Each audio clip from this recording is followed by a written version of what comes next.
Channel Punjabi ਦੇਖ ਰਹੇ ਦਰਸ਼ਕਾਂ ਦਾ ਪ੍ਰੋਗਰਾਮ ਫਰੰਟ ਲਾਈਨ ਵਿੱਚ ਬਹੁਤ-ਬਹੁਤ ਸਵਾਗਤ। ਦੋਸਤੋ, ਅੱਜ 8 ਮਾਰਚ ਅੰਤਰਰਾਸ਼ਟਰੀ ਮਹਿਲਾ ਦਿਵਸ। ਇਸ ਦਿਨ ਦੇ ਉੱਤੇ ਆਪਣੇ ਆਪਣੇ ਖੇਤਰ ਦੇ ਵਿੱਚ ਨਾਂ ਥਾਂ ਹਾਸਲ ਕਰ ਚੁੱਕੀਆਂ ਕੁਝ ਔਰਤਾਂ ਦੇ ਨਾਲ ਅੱਜ ਅਸੀਂ ਗੱਲਬਾਤ ਕਰਨੀ ਹੈ। ਆਓ ਉਹਨਾਂ ਦੇ ਨਾਲ ਗੱਲਬਾਤ ਤੁਹਾਨੂੰ ਦਿਖਾਉਂਦੇ ਹਾਂ। ਰਚਨਾ ਸਿੰਘ ਜੀ, ਬਹੁਤ-ਬਹੁਤ ਸਵਾਗਤ ਹੈ। ਜੀ ਆਇਆਂ ਨੂੰ ਜੀ, ਸਤਿ ਸ਼੍ਰੀ ਅਕਾਲ। बहुत बहुत शुक्रिया जसकरण पाजी, always a pleasure to be on your show. Rachna Singh ji, ਅੱਜ ਕੌਮਾਂਤਰੀ ਮਹਿਲਾ ਦਿਵਸ ਦੇ ਉੱਤੇ ਤੁਹਾਡਾ ਕੀ ਸੁਨੇਹਾ ਹੈ ਸਾਡੇ ਦਰਸ਼ਕਾਂ ਨੂੰ? ਜੀ, ਇੱਕ ਤਾਂ ਮੈਂ ਤੁਹਾਡੇ ਸਾਰੀ ਮੈਨੇਜਮੈਂਟ, ਸਾਰੀ ਟੀਮ ਨੂੰ ਤੇ ਤੁਹਾਡੇ ਸਾਰੇ ਸਰੋਤਿਆਂ ਨੂੰ ਮੇਰੇ ਵੱਲੋਂ ਬਹੁਤ ਜ਼ਿਆਦਾ ਇੰਟਰਨੈਸ਼ਨਲ ਵੂਮਨਸ ਡੇ ਦੀ ਬਹੁਤ ਵਧਾਈ। ਇਹ ਜਿਹੜਾ ਟਾਈਮ ਹੈਗਾ, ਜਿਹੜਾ ਅੱਜ ਦਾ ਦਿਨ ਨਿਯੁਕਤ ਕੀਤਾ ਗਿਆ 8 ਮਾਰਚ, ਬਹੁਤ ਸਟਰਗਲ ਕੀਤੀ ਔਰਤਾਂ ਨੇ ਇਸ ਦਿਨ ਦੀ ਮਾਨਤਾ ਦਿਵਾਉਣ ਲਈ। ਤੇ ਪਿਛਲੇ 100 ਸਾਲਾਂ ਤੋਂ ਇਹ ਦਿਨ ਮਨਾਇਆ ਜਾ ਰਿਹਾ ਹੈਗਾ। And it is an opportunity ਕਿ ਅਸੀਂ ਜਿਹੜਾ ਵੀ ਜੈਂਡਰ ਐਕੁਇਟੀ ਲਈ ਕੰਮ ਹੋਇਆ, ਜਿਹੜੀਆਂ ਸਟਰਗਲਸ ਔਰ ਜਿਹੜੀਆਂ ਅਚੀਵਮੈਂਟਸ ਔਰਤਾਂ ਨੇ ਕੀਤੀਆਂ, ਉਹਨਾਂ ਨੂੰ ਸੈਲੀਬ੍ਰੇਟ ਕੀਤਾ ਜਾਵੇ। ਪਰ ਨਾਲ ਹੀ ਨਾਲ ਬਹੁਤ ਜ਼ਰੂਰੀ ਹੈ ਰਿਫਲੈਕਟ ਕਰਨਾ ਕਿ ਕਿੰਨੇ ਹੋਰ ਕੰਮ ਕਰਨ ਵਾਲੇ ਹੈ ਔਰਤਾਂ ਨੂੰ ਬਰਾਬਰਤਾ ਦਿਵਾਉਣ ਲਈ। So as we celebrate the woman, it is also to recognise ਜਿਹੜੀ ਔਰਤਾਂ ਰੋਜ਼ बहुत ज़्यादा जोर ला रही हैं चेंजेस लियान दी। और स्पैशली मैं कहना चाहूँगी कि जड़ियाँ रेशलाइज्ड औरतां हैगियां, ब्लैक, इंडिजनस ते रेशलाइज्ड औरतां, नॉन बाइनरी औरतां जड़ियाँ, या जड़ियाँ टू स्पिरिटेड औरतां है, या औरतां जिन्हां दी डिसेबिलिटीज़ है, उन्हां दी स्ट्रगल नू सलाम ते नाल ही असी जो अज ਅਸੀਂ ਸਾਡੀ ਵਰਗੀਆਂ ਔਰਤਾਂ ਜੋ ਅਚੀਵ ਕਰ ਸਕੀਆਂ ਹੈਗੀਆਂ, ਬਹੁਤ ਔਰਤਾਂ ਨੇ ਰਾਹ ਬਣਾਇਆ ਸੀ ਸਾਡੇ ਲਈ। ਔਰ I think it is upon us to make ਜਿਹੜੀਆਂ ਸਾਡੀਆਂ ਬੱਚੀਆਂ ਪਿੱਛੋਂ ਸਾਨੂੰ ਫੋਲੋ ਕਰਨਗੀਆਂ, ਸਾਡੀਆਂ ਭੈਣਾਂ, ਅਸੀਂ ਇਹਨਾਂ ਲਈ ਇਹ ਜਿਹੜਾ ਸਫ਼ਰ ਹੈ ਹੋਰ ਵੀ ਸੁਖਾਲਾ ਕਰ ਸਕੀਏ। ਰਚਨਾ ਸਿੰਘ ਜੀ, ਤੁਸੀਂ ਇੱਥੇ ਆਏ, ਇੱਕ ਸਟਰਗਲ ਕੀਤੀ, ਉਹਦੇ ਤੋਂ ਬਾਅਦ MLA ਬਣੇ, ਫਿਰ ਹੁਣ parliament secretary for anti racism initiative ਤੱਕ ਪਹੁੰਚੇ। ਜਿਹੜੀ ਇੱਕ ਸਾਊਥ ਏਸ਼ੀਅਨ ਔਰਤ ਦੀ ਸਟਰਗਲ ਆ, ਜਾਂ ਅਸੀਂ ਉਹਦੇ ਤੋਂ ਵੀ ਜ਼ਿਆਦਾ ਉਹਨੂੰ ਡੀਲਿਮਿਟ ਕਰਦੇ ਹਾਂ, ਪੰਜਾਬੀ ਔਰਤ ਦੀ, ਭਾਰਤੀ ਔਰਤ ਦੀ ਕੈਨੇਡਾ ਦੇ ਵਿੱਚ ਸਟਰਗਲ ਬਾਕੀ ਔਰਤਾਂ ਨਾਲੋਂ ਜ਼ਿਆਦਾ ਆ। ਇਹਦੇ ਵਿੱਚ ਕੋਈ ਫਰਕ ਹੈਗਾ ਆ, ਜਾਂ ਇਹਦੇ ਬਾਰੇ ਤੁਹਾਨੂੰ ਕੀ ਲੱਗਦਾ ਜੀ? ਜੀ ਬਿਲਕੁਲ। ਜਦ ਵੀ ਅਸੀਂ ਇੰਟਰਨੈਸ਼ਨਲ ਵੂਮਨਸ ਡੇ ਦੀ ਗੱਲ ਕਰਦੇ ਹਾਂ ਜਸਕਰਨ ਭਾਜੀ, ਅਸੀਂ ਇਕੱਲੀ ਔਰਤਾਂ ਬਾਰੇ ਨਹੀਂ ਕਰ ਸਕਦੇ, ਅਸੀਂ ਉਹਨੂੰ ਰੇਸਿਜ਼ਮ ਨੂੰ ਨਹੀਂ ਘਟਾ ਸਕਦੇ ਉਹਦੇ ਵਿੱਚੋਂ, ਬਿਕੋਜ਼ ਇਹ ਬਹੁਤ ਜ਼ਿਆਦਾ ਇੰਟਰਸੈਕਟਡ ਹੈ। ਤੁਹਾਡੀ ਰੇਸ, ਤੁਹਾਡੀ ਐਥਨੀਸਿਟੀ ਔਰ ਤੁਹਾਡਾ ਔਰਤ ਹੋਣਾ, ਇਹ ਸਾਰੇ ਫੈਕਟਰਸ ਹੈਗੇ ਹੈ ਜਿਹੜੇ ਕਿ ਓਪਰੈਸ਼ਨ ਜਿਹੜੀਆਂ ਔਰਤਾਂ ਸਦੀਆਂ ਤੋਂ ਝੇਲਦੀਆਂ ਆ ਰਹੀਆਂ ਹੈਗੀਆਂ, ਔਰ ਜਿਹੜੀਆਂ ਉਹਨਾਂ ਦੀ ਸਟਰਗਲਸ ਹੈਗੀਆਂ, ਤੇ ਉਹ ਸਟਰਗਲਸ ਹੋਰ ਵੀ ਜ਼ਿਆਦਾ ਡੀਪ ਹੋ ਜਾਂਦੀਆਂ, ਹੋਰ ਵੀ ਜ਼ਿਆਦਾ ਆਈ ਥਿੰਕ ਕਿ ਜ਼ਿਆਦਾ ਹੋ ਜਾਂਦੀਆਂ ਸਟਰਗਲਸ ਜੇ ਤੁਸੀਂ ਇੱਕ ਰੇਸ਼ਲਾਈਜ਼ਡ ਔਰਤ ਹੋ। ਜੇ ਤੁਸੀਂ ਮੇਰੇ ਐਗਜ਼ਾਮਪਲ ਜਿਵੇਂ ਅਸੀਂ ਕਰ ਰਹੇ ਹਾਂ ਗੱਲ, ਇੱਕ ਪੰਜਾਬੀ ਔਰਤ ਹੋਣ ਕਰਕੇ, ਇੱਕ ਇਮੀਗ੍ਰੈਂਟ ਪੰਜਾਬੀ ਔਰਤ ਹੋਣ ਕਰਕੇ, ਔਰ ਇੱਥੇ ਆਪਣੀ ਥਾਂ ਬਣਾਉਣੀ, ਆਪਣੀ ਪਹਿਚਾਣ ਬਣਾਉਣੀ, ਔਰ ਉਸ ਰਾਹ 'ਤੇ ਪਹੁੰਚਣਾ, ਜਾਂ ਉਸ ਜਿੱਥੇ ਮੈਂ ਪਹੁੰਚੀ ਹੈਗੀ ਹਾਂ, the privilege that I have today. ਮੈਂ ਕਹੂੰਗੀ ਕਿ ਇਹ ਸਟਰਗਲ ਕਾਫੀ ਜ਼ਿਆਦਾ, it was a struggle, no question. ਔਰ ਜਿਹੜੀਆਂ ਪੰਜਾਬੀ ਔਰਤਾਂ, ਮੈਂ ਉਹਨਾਂ ਲਈ ਇਹ ਕਹੂੰਗੀ ਕਿ ਜਿਵੇਂ ਦੀ ਉਹ ਸੁਸਾਇਟੀ, ਅਸੀਂ ਆਪਣੀ ਪੰਜਾਬੀ ਸੁਸਾਇਟੀ ਵਿੱਚ ਜਿਹੜੀ ਮਿਸੋਜਨੀ ਹੈਗੀ ਹੈ, ਜਿਹੜਾ ਸੈਕਸਿਜ਼ਮ ਹੈਗਾ, ਉਹ ਬਹੁਤ ਜ਼ਿਆਦਾ, ਇਟਸ ਵੈਰੀ ਡੀਪਲੀ ਇੰਪੈਡਡ। ਔਰ ਬਹੁਤ ਸਾਡੇ ਗ੍ਰੰਥਾਂ ਵਿੱਚ, ਸਾਡੇ ਜੇ ਅਸੀਂ ਕਲਚਰਲੀ ਅਸੀਂ ਦੇਖੀਏ, ਅਸੀਂ ਬਹੁਤ ਜ਼ਿਆਦਾ ਇਹ ਗੱਲਾਂ ਕਰਦੇ ਹਾਂ ਕਿ ਅਸੀਂ ਔਰਤ ਦੀ ਬਹੁਤ ਸਤਿਕਾਰ ਕਰਦੇ ਹਾਂ, ਔਰਤ ਨੂੰ ਅਸੀਂ ਦੇਵੀ ਦਾ ਰੂਪ ਦਿੱਤਾ ਹੋਇਆ ਹੈ, ਜਾਂ we try to put her on a pedestal culturally, ਜਦ ਅਸੀਂ theoretically ਗੱਲ ਕਰੀਏ। ਪਰ ਜਦੋਂ ਪ੍ਰੈਕਟੀਕਲ ਸੈਂਸ ਵਿੱਚ ਜਦੋਂ ਗੱਲ ਆਉਂਦੀ ਹੈਗੀ, ਜਦੋਂ ਤੁਹਾਡੇ ਘਰ ਦੀ ਔਰਤ ਹੈ, ਤੁਹਾਡੀ ਭੈਣ, ਤੁਹਾਡੀ ਬੀਵੀ, ਤੁਹਾਡੀ ਬੱਚੀ ਹੈਗੀ ਹੈ, do you practically apply all that theory ਜਿਹੜੀ ਤੁਸੀਂ ਜਿਹਦੀ ਗੱਲ ਕਰਦੇ ਹੋ, ਉਹਦੇ ਤੇ ਅਪਲਾਈ ਕਰਦੇ ਹੋ? ਸੇਮ ਰੂਲਸ ਅਪਲਾਈ ਕਰਦੇ ਹੋ ਆਪਣੀ ਬੱਚੀਆਂ ਦੇ ਉੱਤੇ as compared to the sons in your family? So that is a question for everybody, everybody watching the show, ਜਿਨ੍ਹਾਂ ਦੀਆਂ ਬੱਚੀਆਂ, ਜਿਨ੍ਹਾਂ ਦੀਆਂ ਭੈਣਾਂ ਹੈਗੀਆਂ, ਔਰ ਜਿਹੜੇ ਹਸਬੈਂਡਸ ਵੀ ਹੈਗੇ। How much freedom are you giving them? How are you empowering them? ਔਰ ਮੈਂ ਸਿਰਫ ਐਗਜ਼ਾਮਪਲ ਨਹੀਂ ਦੇਣਾ ਚਾਹੂੰਗੀ ਕਿ ਮੈਂ ਨਹੀਂ ਕਹਿੰਦੀ ਕਿ ਹਰ ਔਰਤ ਪੋਲਿਟਿਕਸ 'ਚ ਆਏਗੀ, ਹਰ ਔਰਤ ਲੀਡਰਸ਼ਿਪ ਦਾ ਰੋਲ ਵੀ ਨਹੀਂ ਲੈਣਾ ਚਾਹੁੰਦੀ। She doesn't want to be a business woman, she doesn't want to be to head an organisation. Just every day ਜਿਹੜੇ ਤੁਹਾਡੇ ਫੈਸਲੇ ਹੋ ਰਹੇ ਹੈ, ਔਰਤ ਦਾ ਕਿੰਨਾ ਜ਼ਿਆਦਾ ਉਹਦੇ ਵਿੱਚ ਰੋਲ ਹੈਗਾ। I think everybody needs to reflect today. ਸਾਰਿਆਂ ਲਈ ਕਹਿਣਾ happy international women's day, it's a very very easy task. Practically ਤੁਸੀਂ ਕਿਵੇਂ ਉਹਨੂੰ ਮਨਾ ਰਹੇ ਹੋ, ਔਰ specially for the woman around you ਤੁਸੀਂ ਕਿਵੇਂ ਦਾ ਐਗਜ਼ਾਮਪਲ ਸੈੱਟ ਕਰ ਰਹੇ ਹੋ। ਔਰ ਐਗਜ਼ਾਮਪਲ ਤੁਸੀਂ ਅੱਜ ਅਜੋਕੇ ਟਾਈਮ ਵਿੱਚ ਤਾਂ ਕਰ ਹੀ ਰਹੇ ਹੋ, ਪਰ you are doing it for the future generation also, because your kids are also watching you. ਤੁਸੀਂ ਕਿਵੇਂ ਬਿਹੇਵ ਕਰ ਰਹੇ ਹੋ ਔਰਤ ਦੇ ਨਾਲ, ਅੱਜ ਤੁਹਾਡੇ ਆਸ-ਪਾਸ ਦੀਆਂ ਔਰਤਾਂ ਨਾਲ, ਉਹੀ ਤੁਹਾਡੇ ਬੱਚੇ ਦੇਖ ਰਹੇ ਹੈਗੇ, ਉਹੀ ਚੀਜ਼ ਉਹ ਸਿੱਖ ਰਹੇ ਹੈਗੇ, and those are the same things they are going to do with the women in their life. So I think ki long way to go for our men. ਮੈਂ ਜਿਹੜੀਆਂ ਸਟਰਗਲਸ ਹੈਗੀਆਂ ਔਰਤਾਂ ਲਈ ਹੋਰ ਵੀ ਜ਼ਿਆਦਾ ਹੋ ਰਹੀਆਂ, because the men are not making space for them. ਰਚਨਾ ਸਿੰਘ ਜੀ, ਬਹੁਤ ਬਹੁਤ ਸ਼ੁਕਰੀਆ, ਮਿਹਰਬਾਨੀ, ਤੁਸੀਂ ਸਮਾਂ ਕੱਢਿਆ ਸਾਡੇ ਲਈ, ਖਾਸ ਤੌਰ 'ਤੇ ਤੁਸੀਂ ਵਿਕਟੋਰੀਆ 'ਚੋਂ। ਬਹੁਤ ਬਹੁਤ ਮਿਹਰਬਾਨੀ ਜੀ, thank you very much. Thank you, Jaskaran Paji. Thank you for raising an important issue and talking about International Women's Day. ਕੱਲਾ ਇੱਕ ਦਿਨ ਨਹੀਂ ਹੈਗਾ ਔਰਤਾਂ ਬਾਰੇ ਗੱਲ ਕਰਨ ਲਈ, ਪਰ I really appreciate the efforts that you make throughout the year to talk about women and their achievements. ਬਹੁਤ ਬਹੁਤ ਥੈਂਕ ਯੂ ਵੈਰੀ ਮਚ। ਜਨੀਸ਼ਮ ਜੀ, ਬਹੁਤ ਬਹੁਤ ਸਵਾਗਤ ਹੈ, ਜੀ ਆਇਆਂ ਨੂੰ, ਸਤਿ ਸ਼੍ਰੀ ਅਕਾਲ ਜੀ। ਸਤਿ ਸ੍ਰੀ ਅਕਾਲ ਜੀ ਸਾਰਿਆਂ ਨੂੰ, ਮੇਰੇ ਵੱਲੋਂ ਵੀ ਸਤਿ ਸ੍ਰੀ ਅਕਾਲ। ਅੱਜ ਮੈਂ ਵਿਕਟੋਰੀਆ ਤੋਂ ਬੋਲ ਰਹੀ ਹਾਂ ਤੇ ਬਹੁਤ ਖੁਸ਼ੀ ਹੋਈ ਆ ਵੀ ਤੁਹਾਡੇ ਨਾਲ ਅੱਜ ਆਪਾਂ ਇੰਟਰਨੈਸ਼ਨਲ ਵੂਮਨਸ ਡੇ ਦੇ ਵਿੱਚ ਗੱਲ ਕਰਨੀ ਹੈ। ਜਨੀਸ਼ਮ ਜੀ, ਇਸ ਦਿਨ ਦੇ ਉੱਤੇ ਅਸੀਂ ਇੱਕ ਤਾਂ ਇਹ ਜਾਣਨਾ ਚਾਹੁੰਦੇ ਹਾਂ ਕਿ ਤੁਸੀਂ ਲੰਬੇ ਸਮੇਂ ਤੋਂ ਰਾਜਨੀਤੀ ਦੇ ਵਿੱਚੋਂ, ਕੈਨੇਡਾ ਦੇ ਵਿੱਚ ਰਾਜਨੀਤੀ ਦੇ ਵਿੱਚ ਔਰਤਾਂ ਤੇ ਮਰਦਾਂ ਨੂੰ ਬਰਾਬਰ ਮੌਕੇ ਨੇ, ਮੁਸ਼ਕਲਾਂ ਵੱਧ ਨੇ, ਘੱਟ ਨੇ, ਕੀ ਤਜਰਬਾ ਤੁਹਾਡਾ ਜੀ ਇਹਦੇ ਬਾਰੇ? ਇੱਕ ਸਭ ਤੋਂ ਪਹਿਲਾਂ ਤਾਂ ਮੈਂ ਸਾਰੇ ਜਿਹੜੇ ਤੁਹਾਡੇ ਵਿਊਅਰਸ ਹੈਗੇ ਆ, ਔਰਤਾਂ ਜਿਹੜੀਆਂ ਹੈਗੀਆਂ ਆ, ਸਾਰਿਆਂ ਨੂੰ ਹੈਪੀ ਇੰਟਰਨੈਸ਼ਨਲ ਵੂਮਨਸ ਡੇ ਕਹਿਣਾ ਚਾਹੁੰਦੀ ਆ। ਤੇ ਸਾਨੂੰ ਸਾਰਿਆਂ ਨੂੰ ਯਾਦ ਰੱਖਣਾ ਪੈਂਦਾ ਆ ਵੀ ਅੱਜ ਜਿਹੜੇ ਹੱਕ ਸਾਡੇ ਕੋਲ ਹੈਗੇ ਆ, ਜੋ ਕੁਝ ਵੀ ਸਾਨੂੰ ਅੱਜ ਮਿਲਿਆ ਗਿਆ ਆ, ਉਹਦੇ ਮੋਹਰੇ ਬਹੁਤ ਹੀ ਸਾਰੀਆਂ ਔਰਤਾਂ ਸੀਗੀਆਂ ਜਿਨ੍ਹਾਂ ਨੇ ਬਹੁਤ ਹੀ ਕੁਰਬਾਨੀਆਂ ਦਿੱਤੀਆਂ ਤੇ ਜਿਨ੍ਹਾਂ ਨੇ ਬਹੁਤ ਵੱਡੇ ਸਟਰਗਲ ਕੀਤੇ। ਮੈਨੂੰ ਸਦਾ ਹੀ ਇਸ ਦਿਨ ਦੇ ਵਿੱਚ ਯਾਦ ਆਉਂਦੇ ਹੁੰਦੇ ਆ ਉਹ 5 ਔਰਤਾਂ ਜਿਨ੍ਹਾਂ ਦੇ ਸਟੈਚੂ ਲੱਗੇ ਆ ਹਾਊਸ ਆਫ ਕਾਮਨਸ ਯਾਰਡਸ ਦੇ ਵਿੱਚ, ਆਪਣੇ ਆਟਵਾ ਦੇ ਵਿੱਚ, ਜਿਨ੍ਹਾਂ ਨੇ ਸਟਰਗਲ ਕੀਤਾ ਸੀਗਾ ਵੀ ਜਿਹੜੀ ਔਰਤ ਆ ਉਹਨੂੰ ਇਨਸਾਨ ਮੰਨਿਆ ਜਾਵੇ, to be recognised as a person. ਉਹ ਬਹੁਤ ਹੀ ਵੱਡਾ ਸਟਰਗਲ ਸੀਗਾ ਉਹਨਾਂ ਦਿਨਾਂ ਦੇ ਵਿੱਚ ਜਦੋਂ ਉਹ ਔਰਤਾਂ ਪਾਰਲੀਮੈਂਟ ਵਿੱਚ ਗਈਆਂ ਸੀਗੀਆਂ ਆਪਣੇ ਹੱਕ ਮੰਨਣ ਲਈ। ਉਹਨਾਂ ਨੂੰ ਵਾਲਾਂ ਤੋਂ ਫੜ ਕੇ ਘੜੀਸ ਕੇ ਬਾਹਰ ਸਿੱਟਿਆ ਗਿਆ ਸੀਗਾ, ਕਿਹਾ ਗਿਆ ਸੀਗਾ ਵੀ ਉਹਨਾਂ ਦਾ ਕੋਈ ਹੱਕ ਨਹੀਂਗਾ ਉਸ ਪਾਰਲੀਮੈਂਟ ਵਿੱਚ ਬੈਠਣ ਦਾ। ਅੱਜ ਬੇਸ਼ੱਕ ਦੀ ਸਾਡੀ ਫੈਡਰਲ ਪਾਰਲੀਮੈਂਟ ਹੋਵੇ, ਪ੍ਰੋਵਿੰਸ਼ੀਅਲ ਲੈਜਿਸਲੇਚਰ ਹੋਵੇ, ਇੱਥੇ ਔਰਤਾਂ ਹੱਕ ਦੇ ਨਾਲ ਉਹ ਕੁਰਸੀਆਂ ਵਿੱਚ ਵੀ ਬੈਠੀਆਂ ਆ, ਮਿਨਿਸਟਰ ਵੀ ਬਣੀਆਂ ਆ ਤੇ ਡਿਸੀਜਨ ਵੀ ਲੈ ਰਹੀਆਂ ਆ। ਤੇ ਜਿਸ ਤਰ੍ਹਾਂ ਸਾਡੀ ਕਮਿਊਨਿਟੀ ਨੂੰ ਵੀ ਇੱਕ ਵਾਰੀ ਸੀਗਾ ਵੀ ਕੋਈ ਇਲੈਕਸ਼ਨ ਵਿੱਚ ਖੜੇ ਨਹੀਂ ਸੀ ਹੋ ਸਕਦਾ, ਨਾ ਸਾਡੇ ਕੋਲ ਵੋਟ ਸੀਗੀ।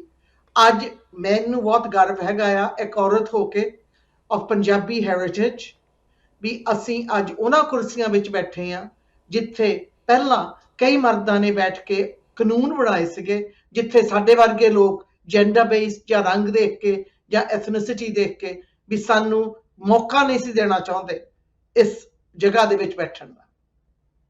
ਤੇ ਕਿਸ ਤਰ੍ਹਾਂ ਦੀ ਹੈ ਜੀ? ਕੋਈ ਵੇਲਾ ਸੀ ਜਦੋਂ ਔਰਤਾਂ ਨੂੰ ਵੋਟ ਪਾਉਣ ਦਾ ਵੀ ਹੱਕ ਨਹੀਂ ਸੀ, ਫਿਰ ਇਹ ਹੱਕ ਮਿਲਿਆ। ਹੁਣ ਪੋਲੀਟਿਕਸ ਦੇ ਵਿੱਚ ਇਹ ਸਥਿਤੀ ਬਰਾਬਰ ਹੋ ਗਈ ਹੈ? ਮਤਲਬ ਜਿਹੜੀਆਂ ਮੁਸ਼ਕਲਾਂ ਨੇ, ਕੀ ਉਹ ਔਰਤ ਨੂੰ ਜ਼ਿਆਦਾ ਨੇ ਜਾਂ ਕੋਈ ਇੱਦਾਂ ਦੀ ਗੱਲ ਨਹੀਂ ਹੈ? ਕੈਨੇਡਾ ਦੇ ਵਿੱਚ ਸਾਰੇ ਬਰਾਬਰ ਨੇ ਜੀ?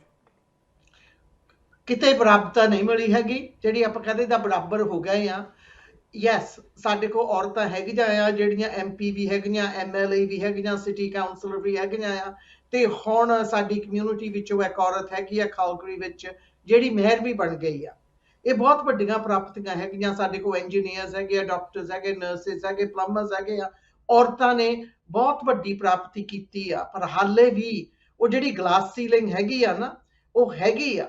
ਤੇ ਨਾਲੇ ਜਿਹੜੀ ਔਰਤ ਆ ਜਦੋਂ ਉਹ ਖੜੀ ਹੁੰਦੀ ਆ, ਉਹ ਸਿਰਫ ਖੜੀ ਨਹੀਂ ਹੋ ਸਕਦੀ ਪਾਰਲੀਮੈਂਟ ਲਈ ਜਾਂ ਹੋਰ ਕੁਝ, ਉਹਨੂੰ ਬਾਕੀ ਸਭ ਕੁਝ ਵੀ ਸੰਭਾਲਣਾ ਪੈਂਦਾ ਆ। ਤੇ ਜਦੋਂ ਮੈਂ ਟੀਚਰਾਂ ਦੀ ਪ੍ਰਧਾਨ ਸੀਗੀ, ਮੈਨੂੰ ਹਾਲੇ ਵੀ ਯਾਦ ਆ ਮੇਰੇ ਤੋਂ ਪਹਿਲਾਂ ਜਿਹੜਾ ਪ੍ਰਧਾਨ ਸੀਗਾ ਤੇ ਉਹਦੇ ਲਈ ਬਹੁਤ ਸੌਖਾ ਕੰਮ ਹੁੰਦਾ ਸੀਗਾ ਪ੍ਰਧਾਨ ਬਣਨਾ ਵੀ।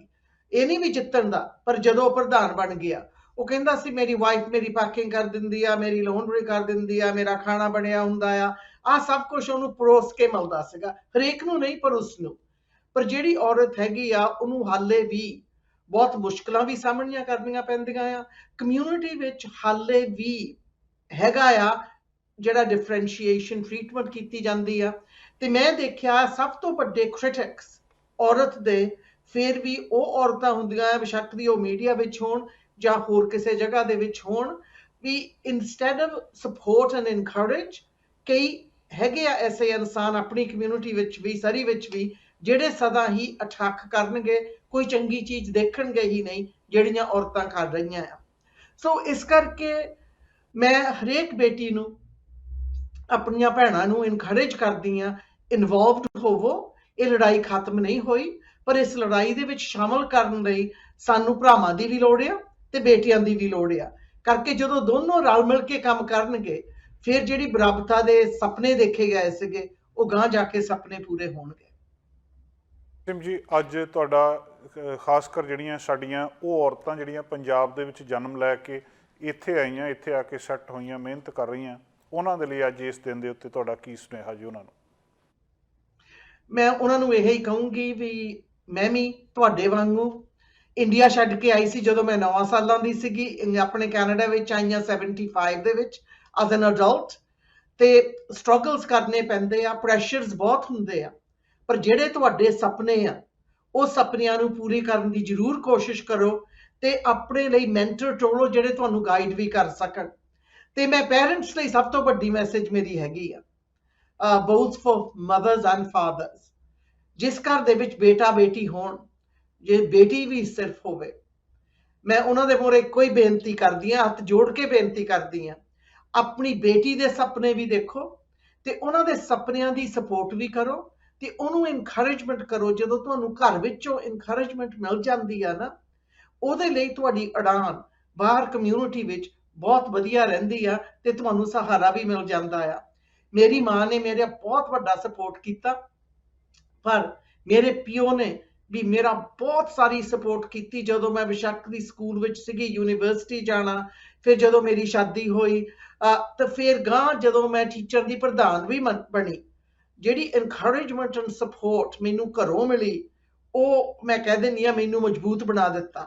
ਜਦੋਂ ਅਸੀਂ ਘਰੋਂ ਬੱਚਿਆਂ ਨੂੰ ਉਹਨਾਂ ਦੇ ਵਿੱਚ ਉਹਨਾਂ ਦੀ ਜਿਹੜੀ ਆਤਮਾ ਵਿਸ਼ਵਾਸ ਨੂੰ ਇਨਕਰੇਜ ਕਰਦੇ ਆ, ਉਹਨਾਂ ਨੂੰ ਮਜ਼ਬੂਤ ਕਰਦੇ ਆ, ਜਦੋਂ ਸਾਡੇ ਬੱਚੇ ਮਜ਼ਬੂਤ ਹੁੰਦੇ ਆ, ਉਹ ਬਾਹਰ ਜਾ ਕੇ ਲੜਾਈਆਂ ਵੀ ਲੜ ਸਕਦੇ ਆ, ਆਪਣੇ ਸੁਪਨੇ ਵੀ ਪੂਰੀ ਕਰ ਸਕਦੇ ਆ ਤੇ ਹਰੇਕ ਪਹਾੜ ਜਿਹੜਾ ਉਹਨਾਂ ਦੇ ਮੂਹਰੇ ਆ ਕੇ ਹੋਵੇ ਉਹਨੂੰ ਚੜ੍ਹ ਵੀ ਸਕਦੇ। ਬਹੁਤ ਬਹੁਤ ਸ਼ੁਕਰੀਆ, ਮਿਹਰਬਾਨੀ। ਤੁਸੀਂ ਵਿਕਟੋਰੀਆ ਦੇ ਵਿੱਚ ਇੱਥੇ ਬਿਜ਼ੀ ਹੋ, ਇਸ ਦਿਨ ਦੇ ਉੱਤੇ ਸਾਡੇ ਲਈ ਸਮਾਂ ਕੱਢਿਆ, ਤੁਹਾਡਾ ਬਹੁਤ ਬਹੁਤ ਸ਼ੁਕਰੀਆ ਜੀ। Happy international women's day. ਅਸੀਂ ਹੁਣ ਪਹੁੰਚੇ ਹਾਂ ਸੁੱਖੀ ਬਾਠ ਟਰੱਕ ਸੈਂਟਰ ਸਰੀ ਦੇ ਵਿੱਚ। ਜੀਵਨ ਬਾਠ ਉਹਨਾਂ ਦੇ ਨਾਲ ਅਸੀਂ ਗੱਲਬਾਤ ਕਰਨੀ ਆ, ਜਿਹੜੇ ਜਨਰਲ ਮੈਨੇਜਰ ਨੇ ਸੁੱਖੀ ਬਾਠ ਮੋਟਰਸ ਦੇ। ਅੱਜ ਅੰਤਰਰਾਸ਼ਟਰੀ ਮਹਿਲਾ ਦਿਵਸ ਆ। ਇਸ ਦਿਨ ਦੇ ਉੱਤੇ ਬਹੁਤ ਸਾਰੀਆਂ ਕੁੜੀਆਂ ਨੇ ਬਹੁਤ ਜਿਹੜੇ ਬਿਜ਼ਨਸ ਦੇ ਵਿੱਚ ਉਹ ਥਾਵਾਂ ਜਿਹੜੀਆਂ ਆਮ ਤੌਰ ਦੇ ਉੱਤੇ ਮੰਨੀਆਂ ਜਾਂਦੀਆਂ ਸੀ ਕਿ ਇਹ ਕੁੜੀਆਂ ਦੇ ਲਈ ਨਹੀਂ ਆ, ਉੱਥੇ ਉਹਨਾਂ ਨੇ ਕੰਮ ਕੀਤਾ ਆ। ਤੇ ਜੀਵਨ ਬਾਠ ਉਹਨਾਂ ਕੋਲੋਂ ਅਸੀਂ ਜਾਣਦੇ ਹਾਂ ਕਿ ਇਹਦੇ ਵਿੱਚ ਕੀ ਕੀ ਮੁਸ਼ਕਲਾਂ ਨੇ ਜਾਂ ਬਾਕੀ ਵੀ ਇਸ ਤਰ੍ਹਾਂ ਇਸ ਖੇਤਰ ਦੇ ਵਿੱਚ ਆ ਸਕਦੀਆਂ। ਜੀਵਨ, ਸਾਨੂੰ ਦੱਸੋ ਕਿ ਤੁਹਾਡੀ ਇੱਥੇ ਕੀ ਕੰਮ, ਤੁਸੀਂ ਜੌਬ ਕੀ ਕਰਦੇ, ਕੀ ਹੈ, ਕਿੱਦਾਂ ਮੈਨੇਜ ਕਰਦੇ ਆ, ਤੁਹਾਡਾ ਕੰਮ ਕੀ ਹੁੰਦਾ? ਜੀ ਬਿਲਕੁਲ। ਸੋ ਜੀ ਮੇਰੀ ਪੋਜੀਸ਼ਨ ਵੈਸੇ ਹੈਗੀ ਹੈ ਜਨਰਲ ਮੈਨੇਜਰ। ਐਕਚੁਅਲੀ ਮੈਂ ਸਾਰਾ ਕੁਝ ਜਨਰਲੀ ਮੈਨੇਜ ਕਰਦੀ ਹੈਗੀ ਹਾਂ, little bit of everything I do here. So ਮੈਂ ਡੈਫੀਨੇਟਲੀ ਮੇਰੇ ਫਾਦਰ ਨੇ ਕੰਮ ਸ਼ੁਰੂ ਕੀਤਾ ਸੀਗਾ ਐਂਡ ਸਲੋਲੀ ਇੱਕ ਮੈਂ ਮੇਰਾ ਬ੍ਰਦਰ ਆ, ਸਾਡੇ ਪਾਰਟਨਰਸ ਨੇ, ਅਸੀਂ ਟੇਕ ਓਵਰ ਹੁਣ ਕਰ ਲਿਆ। ਵੈਸੇ ਡੈਡ ਕਾਫੀ ਇਨਵੋਲਵਡ ਹੈ ਬਿਜ਼ਨਸ ਦੇ ਵਿੱਚ। ਸੋ ਯਾ ਇਟ ਵਾਜ਼ ਪਹਿਲਾਂ ਮੈਂ ਸ਼ੁਰੂ ਦੇ ਵਿੱਚ ਫਾਈਨੈਂਸ ਦਾ ਕੰਮ ਕੀਤਾ ਸੀਗਾ, ਫਾਈਨੈਂਸ ਆਫਿਸ ਦੇ ਵਿੱਚ। ਪਹਿਲਾਂ ਮੈਂ ਆਲਮੋਸਟ 10 ਸਾਲ ਤੋਂ ਜ਼ਿਆਦਾ ਫਾਈਨੈਂਸ ਮੈਨੇਜਰ ਸੀਗੀ। ਸੋ ਬੇਸਿਕਲੀ ਮੇਰੀ ਮੇਨ ਜੌਬ ਸੀਗੀ ਕਿ ਜੇ ਤੁਸੀਂ ਗੱਡੀ ਲੈਣੀ ਆ, ਤੁਹਾਨੂੰ ਗੱਡੀ 'ਤੇ ਲੋਨ ਚਾਹੀਦਾ ਹੈਗਾ ਆ, ਤੁਸੀਂ ਮੈਨੂੰ ਆ ਕੇ ਮਿਲੋਗੇ, ਮੈਂ ਤੁਹਾਡਾ ਲੋਨ ਅਪਰੂਵ ਕਰਨਾ ਹੈਗਾ, ਸਾਰੇ ਪੇਪਰਸ ਅਸੀਂ ਤੁਹਾਨੂੰ ਐਕਸਪਲੇਨ ਕਰੋਗੇ ਤੁਹਾਡੀ ਪੇਮੈਂਟ ਕਿੰਨੀ ਹੈਗੀ ਆ। ਸੋ ਇੱਥੋਂ ਮੇਰਾ ਕੰਮ ਸ਼ੁਰੂ ਹੋਇਆ ਸੀਗਾ। ਸੋ ਤਕਰੀਬਨ ਮੈਂ 10 ਸਾਲ ਇਹੀ ਕੰਮ ਕੀਤਾ ਸੀਗਾ ਐਂਡ ਉਸ ਤੋਂ ਬਾਅਦ ਫਿਰ ਮੈਂ ਸੋਚਿਆ ਕਿਉਂ ਹੁਣ ਮੈਂ ਨੈਕਸਟ ਸਟੈਪ ਲਵਾਂ। ਸੋ ਉਹਦੇ ਨਾਲ ਮੈਂ ਡੈਡ ਦੇ ਨਾਲ ਕਾਫੀ ਟ੍ਰੇਨਿੰਗ ਲਈ ਸੀਗੀ ਅਤੇ ਸਲੋਲੀ ਮੈਂ ਫਿਰ ਜਨਰਲ ਮੈਨੇਜਰ ਬਣ ਗਈ ਅਤੇ ਹੁਣ ਅਸੀਂ ਇਕੱਠੇ ਸਾਰੇ ਮੈਂ ਮੇਰੇ ਬ੍ਰਦਰ ਅਸੀਂ ਪੂਰਾ ਬਿਜ਼ਨਸ ਸੰਭਾਲਦੇ ਹੈਗੇ ਹਾਂ। ਕਈ ਵਾਰੀ ਲੋਕ ਇਦਾਂ ਸੋਚਦੇ ਵੀ ਕੁੜੀਆਂ ਦਾ ਹੁਣ ਵਿਆਹ ਹੋ ਗਿਆ, ਉਹਨਾਂ ਨੇ ਚਲੇ ਜਾਣਾ, ਇਹਨਾਂ ਦਾ ਮਤਲਬ ਲੈਣਾ ਦੇਣਾ ਇਸ ਘਰ ਨਾਲੋਂ ਖਤਮ ਹੋ ਗਿਆ। ਪਰ ਇਹ ਇੱਕ ਵਧੀਆ ਅਤੇ ਇੱਕ ਚੰਗੀ ਗੱਲ ਆ, ਜਿਹੜੀ ਬੜੀ ਮਤਲਬ ਪ੍ਰੋਗਰੈਸਿਵ ਗੱਲ ਆ ਕਿ ਤੁਸੀਂ ਉਸ ਘਰ ਦੇ ਵਿੱਚ ਅਤੇ ਉਹਨੂੰ ਐਜ਼ ਅ ਬਿਜ਼ਨਸ ਨੂੰ ਮੈਨੇਜ ਕਰ ਰਹੇ ਹੋ। ਇਹਦੇ ਵਿੱਚ ਆਮ ਤੌਰ 'ਤੇ ਮੁੰਡਿਆਂ ਦਾ ਕੰਮ ਮੰਨਿਆ ਜਾਂਦਾ। ਇਹ ਕਿੱਦਾਂ ਲੱਗਦਾ ਇਹਦੇ ਵਿੱਚ ਤੁਹਾਨੂੰ? ਜੀ ਬਿਲਕੁਲ, ਡੈਫੀਨੇਟਲੀ ਉਹ ਸਟੇਰੀਓਟਾਈਪ ਤਾਂ ਹਜੇ ਡੈਫੀਨੇਟਲੀ ਸਾਡੀ ਕਮਿਊਨਿਟੀ ਐਸਪੈਸ਼ਲੀ ਸਾਡੇ ਕਲਚਰ ਦੇ ਵਿੱਚ ਹੈਗਾ ਆ, ਬਟ ਆਈ ਥਿੰਕ ਨਾਓ ਹੁਣ ਸਲੋਲੀ ਚੇਂਜ ਆ ਰਹੀ ਆ ਐਂਡ ਮੈਂ ਡੈਫੀਨੇਟਲੀ ਜਿਹੜੀ ਹੋਰ ਵੀ ਲੇਡੀਜ਼ ਜਾਂ ਬਿਜ਼ਨਸ ਦੇ ਵਿੱਚ ਮੈਂ ਡੈਫੀਨੇਟਲੀ ਉਹਨਾਂ ਨੂੰ ਇਨਕਰੇਜ ਕਰੂੰਗੀ ਕਿ ਤੁਸੀਂ ਵੀ ਅੱਗੇ ਆਓ, ਸਪੀਕ ਆਊਟ, ਤਾਂ ਕਿ ਜਿਹੜੀ ਹੋਰ ਵੀ ਲੇਡੀਜ਼ ਆ ਸ਼ਾਇਦ ਉਹਨਾਂ ਨੂੰ ਵੀ ਕੋਈ ਇੰਸਪੀਰੇਸ਼ਨ ਮਿਲੇ। ਮੈਂ ਕਈ ਫੀਮੇਲ ਲੀਡਰਸ ਨੂੰ ਦੇਖਿਆ ਹੈਗਾ, ਠੀਕ ਹੈ ਉਹ ਬਿਜ਼ਨਸ ਕਰਦੀਆਂ ਆ ਪਰ ਕੋਈ ਹਾਈ ਲੈਵਲ 'ਤੇ ਹਜੇ ਤੱਕ ਨਹੀਂ ਪਹੁੰਚਿਆ ਹੈਗਾ। I just know maybe 1 or 2 examples and I think ਉਹਦੇ ਵਿੱਚ ਕਾਫੀ ਰੀਜ਼ਨਸ ਆ, ਪਰ ਡੈਫੀਨੇਟਲੀ ਆਈ ਥਿੰਕ ਕਿ ਸਾਨੂੰ ਸਪੀਕ ਆਊਟ ਕਰਨਾ ਚਾਹੀਦਾ ਆ ਬਿਕਾਜ਼ ਹੁਣ ਆਈ ਥਿੰਕ ਸਾਨੂੰ ਇੰਨੀ ਸਪੋਰਟ ਮਿਲਦੀ ਹੈਗੀ ਆ ਫੈਮਲੀਜ਼ ਤੋਂ, ਰਾਈਟ। ਡੈਫੀਨੇਟਲੀ ਕੋਈ ਵੀ ਕੰਮ ਆ I think woman can do it too same as man, why not, right. So ਜਿਹੜੀ ਤੁਹਾਡੀ ਪੀੜ੍ਹੀ ਹੈ ਇੱਥੋਂ ਦੀ ਬੋਰਨ ਹੋ ਤੁਸੀਂ, ਮਾਪੇ ਇੰਡੀਆ ਤੋਂ ਆਏ ਸੀ, ਇਹਨਾਂ ਦੇ ਵਿੱਚ ਪਹਿਲੀ ਪੀੜ੍ਹੀ ਦੇ ਵਿੱਚ ਬਰਾਬਰਤਾ ਨਹੀਂ ਸੀ। ਔਰਤਾਂ ਆਮ ਤੌਰ 'ਤੇ ਘਰਾਂ ਦਾ ਕੰਮ ਕਰਦੀਆਂ, ਜਿਹੜੇ ਮਰਦ ਉਹ ਬਾਹਰਲਾ ਕੰਮ ਕਰਦੇ। ਇੱਥੇ ਕੋਈ ਫਰਕ ਹੈਗਾ? ਬਰਾਬਰ ਜਿਹੜੀਆਂ ਅਪਰਚੁਨਿਟੀਜ਼ ਬਰਾਬਰ ਨੇ ਜਾਂ ਅਜੇ ਕਿਤੇ ਫਰਕ ਹੈਗਾ ਤੁਹਾਡੇ 'ਚ ਵੀ? ਆਈ ਥਿੰਕ ਡੈਫੀਨੇਟਲੀ ਹਜੇ ਥੋੜ੍ਹਾ ਫਰਕ ਤਾਂ ਹੈਗਾ ਆ। ਇਹ ਜਿਹੜੀ ਸਿਚੁਏਸ਼ਨ ਹੈ ਆਈ ਥਿੰਕ ਥੋੜ੍ਹਾ ਜਿਹਾ ਟਾਈਮ ਤਾਂ ਲੱਗੂਗਾ, ਬਟ ਡੈਫੀਨੇਟਲੀ ਮੈਨੂੰ ਤਾਂ ਹਜੇ ਵੀ ਕਈ ਵਾਰੀ ਮਹਿਸੂਸ ਹੁੰਦਾ ਆ। ਬਟ ਮੈਂ ਇਹੀ ਤੁਹਾਨੂੰ ਸਾਰੇ ਜਿਹੜੀ ਫੀਮੇਲ ਲੀਡਰਸ ਆ ਮੈਂ ਉਹਨਾਂ ਨੂੰ ਇਹੀ ਐਡਵਾਈਸ ਦੇ ਸਕਦੀ ਹਾਂ ਕਿ ਤੁਹਾਨੂੰ ਜਿਹੜਾ ਤੁਹਾਡਾ ਕੰਫਰਟ ਜ਼ੋਨ ਹੈ you have to push yourself out of the comfort zone. ਕੋਈ ਵੀ ਕੰਮ ਆ, ਤੁਸੀਂ ਮੇਲ ਜਾਂ ਫੀਮੇਲ ਆ, ਕੋਈ ਵੀ ਕੰਮ ਈਜ਼ੀ ਨਹੀਂ ਹੁੰਦਾ। ਜੇ ਤੁਸੀਂ ਤਰੱਕੀ ਕਰਨੀ ਹੋਵੇ, ਤੁਸੀਂ ਕੋਈ ਬਿਜ਼ਨਸ ਚਲਾਉਣਾ ਹੋਵੇ, ਈਜ਼ੀ ਨਹੀਂ ਹੈਗਾ। ਡਜ਼ਨਟ ਮੈਟਰ ਤੁਸੀਂ ਮੇਲ ਜਾਂ ਫੀਮੇਲ ਆ, ਬਟ ਡੈਫੀਨੇਟਲੀ ਤੁਹਾਨੂੰ ਹਾਰਡ ਵਰਕ ਕਰਨਾ ਪੈਂਦਾ ਆ, ਮਿਹਨਤ ਕਰਨੀ ਪੈਂਦੀ ਆ, ਤੁਹਾਨੂੰ ਦਿਲੋਂ ਕੰਮ ਕਰਨਾ ਪੈਂਦਾ ਹੈਗਾ ਆ। So it's not easy, right. And definitely females ਲਈ ਸਾਡੇ ਲਈ ਹੋਰ ਵੀ ਔਖਾ ਆ ਕਿਉਂਕਿ ਫੈਮਿਲੀ ਵੀ ਸ਼ੁਰੂ ਕਰਨੀ, ਫੈਮਿਲੀ ਦੀ ਵੀ ਟੇਕ ਕੇਅਰ ਕਰਨੀ, ਘਰ ਵੀ ਸੰਭਾਲਣਾ ਹੁੰਦਾ ਆ। ਸੋ ਡੈਫੀਨੇਟਲੀ ਸਾਡੇ ਲਈ ਇਟਸ ਵੈਰੀ ਚੈਲੰਜਿੰਗ, ਰਾਈਟ।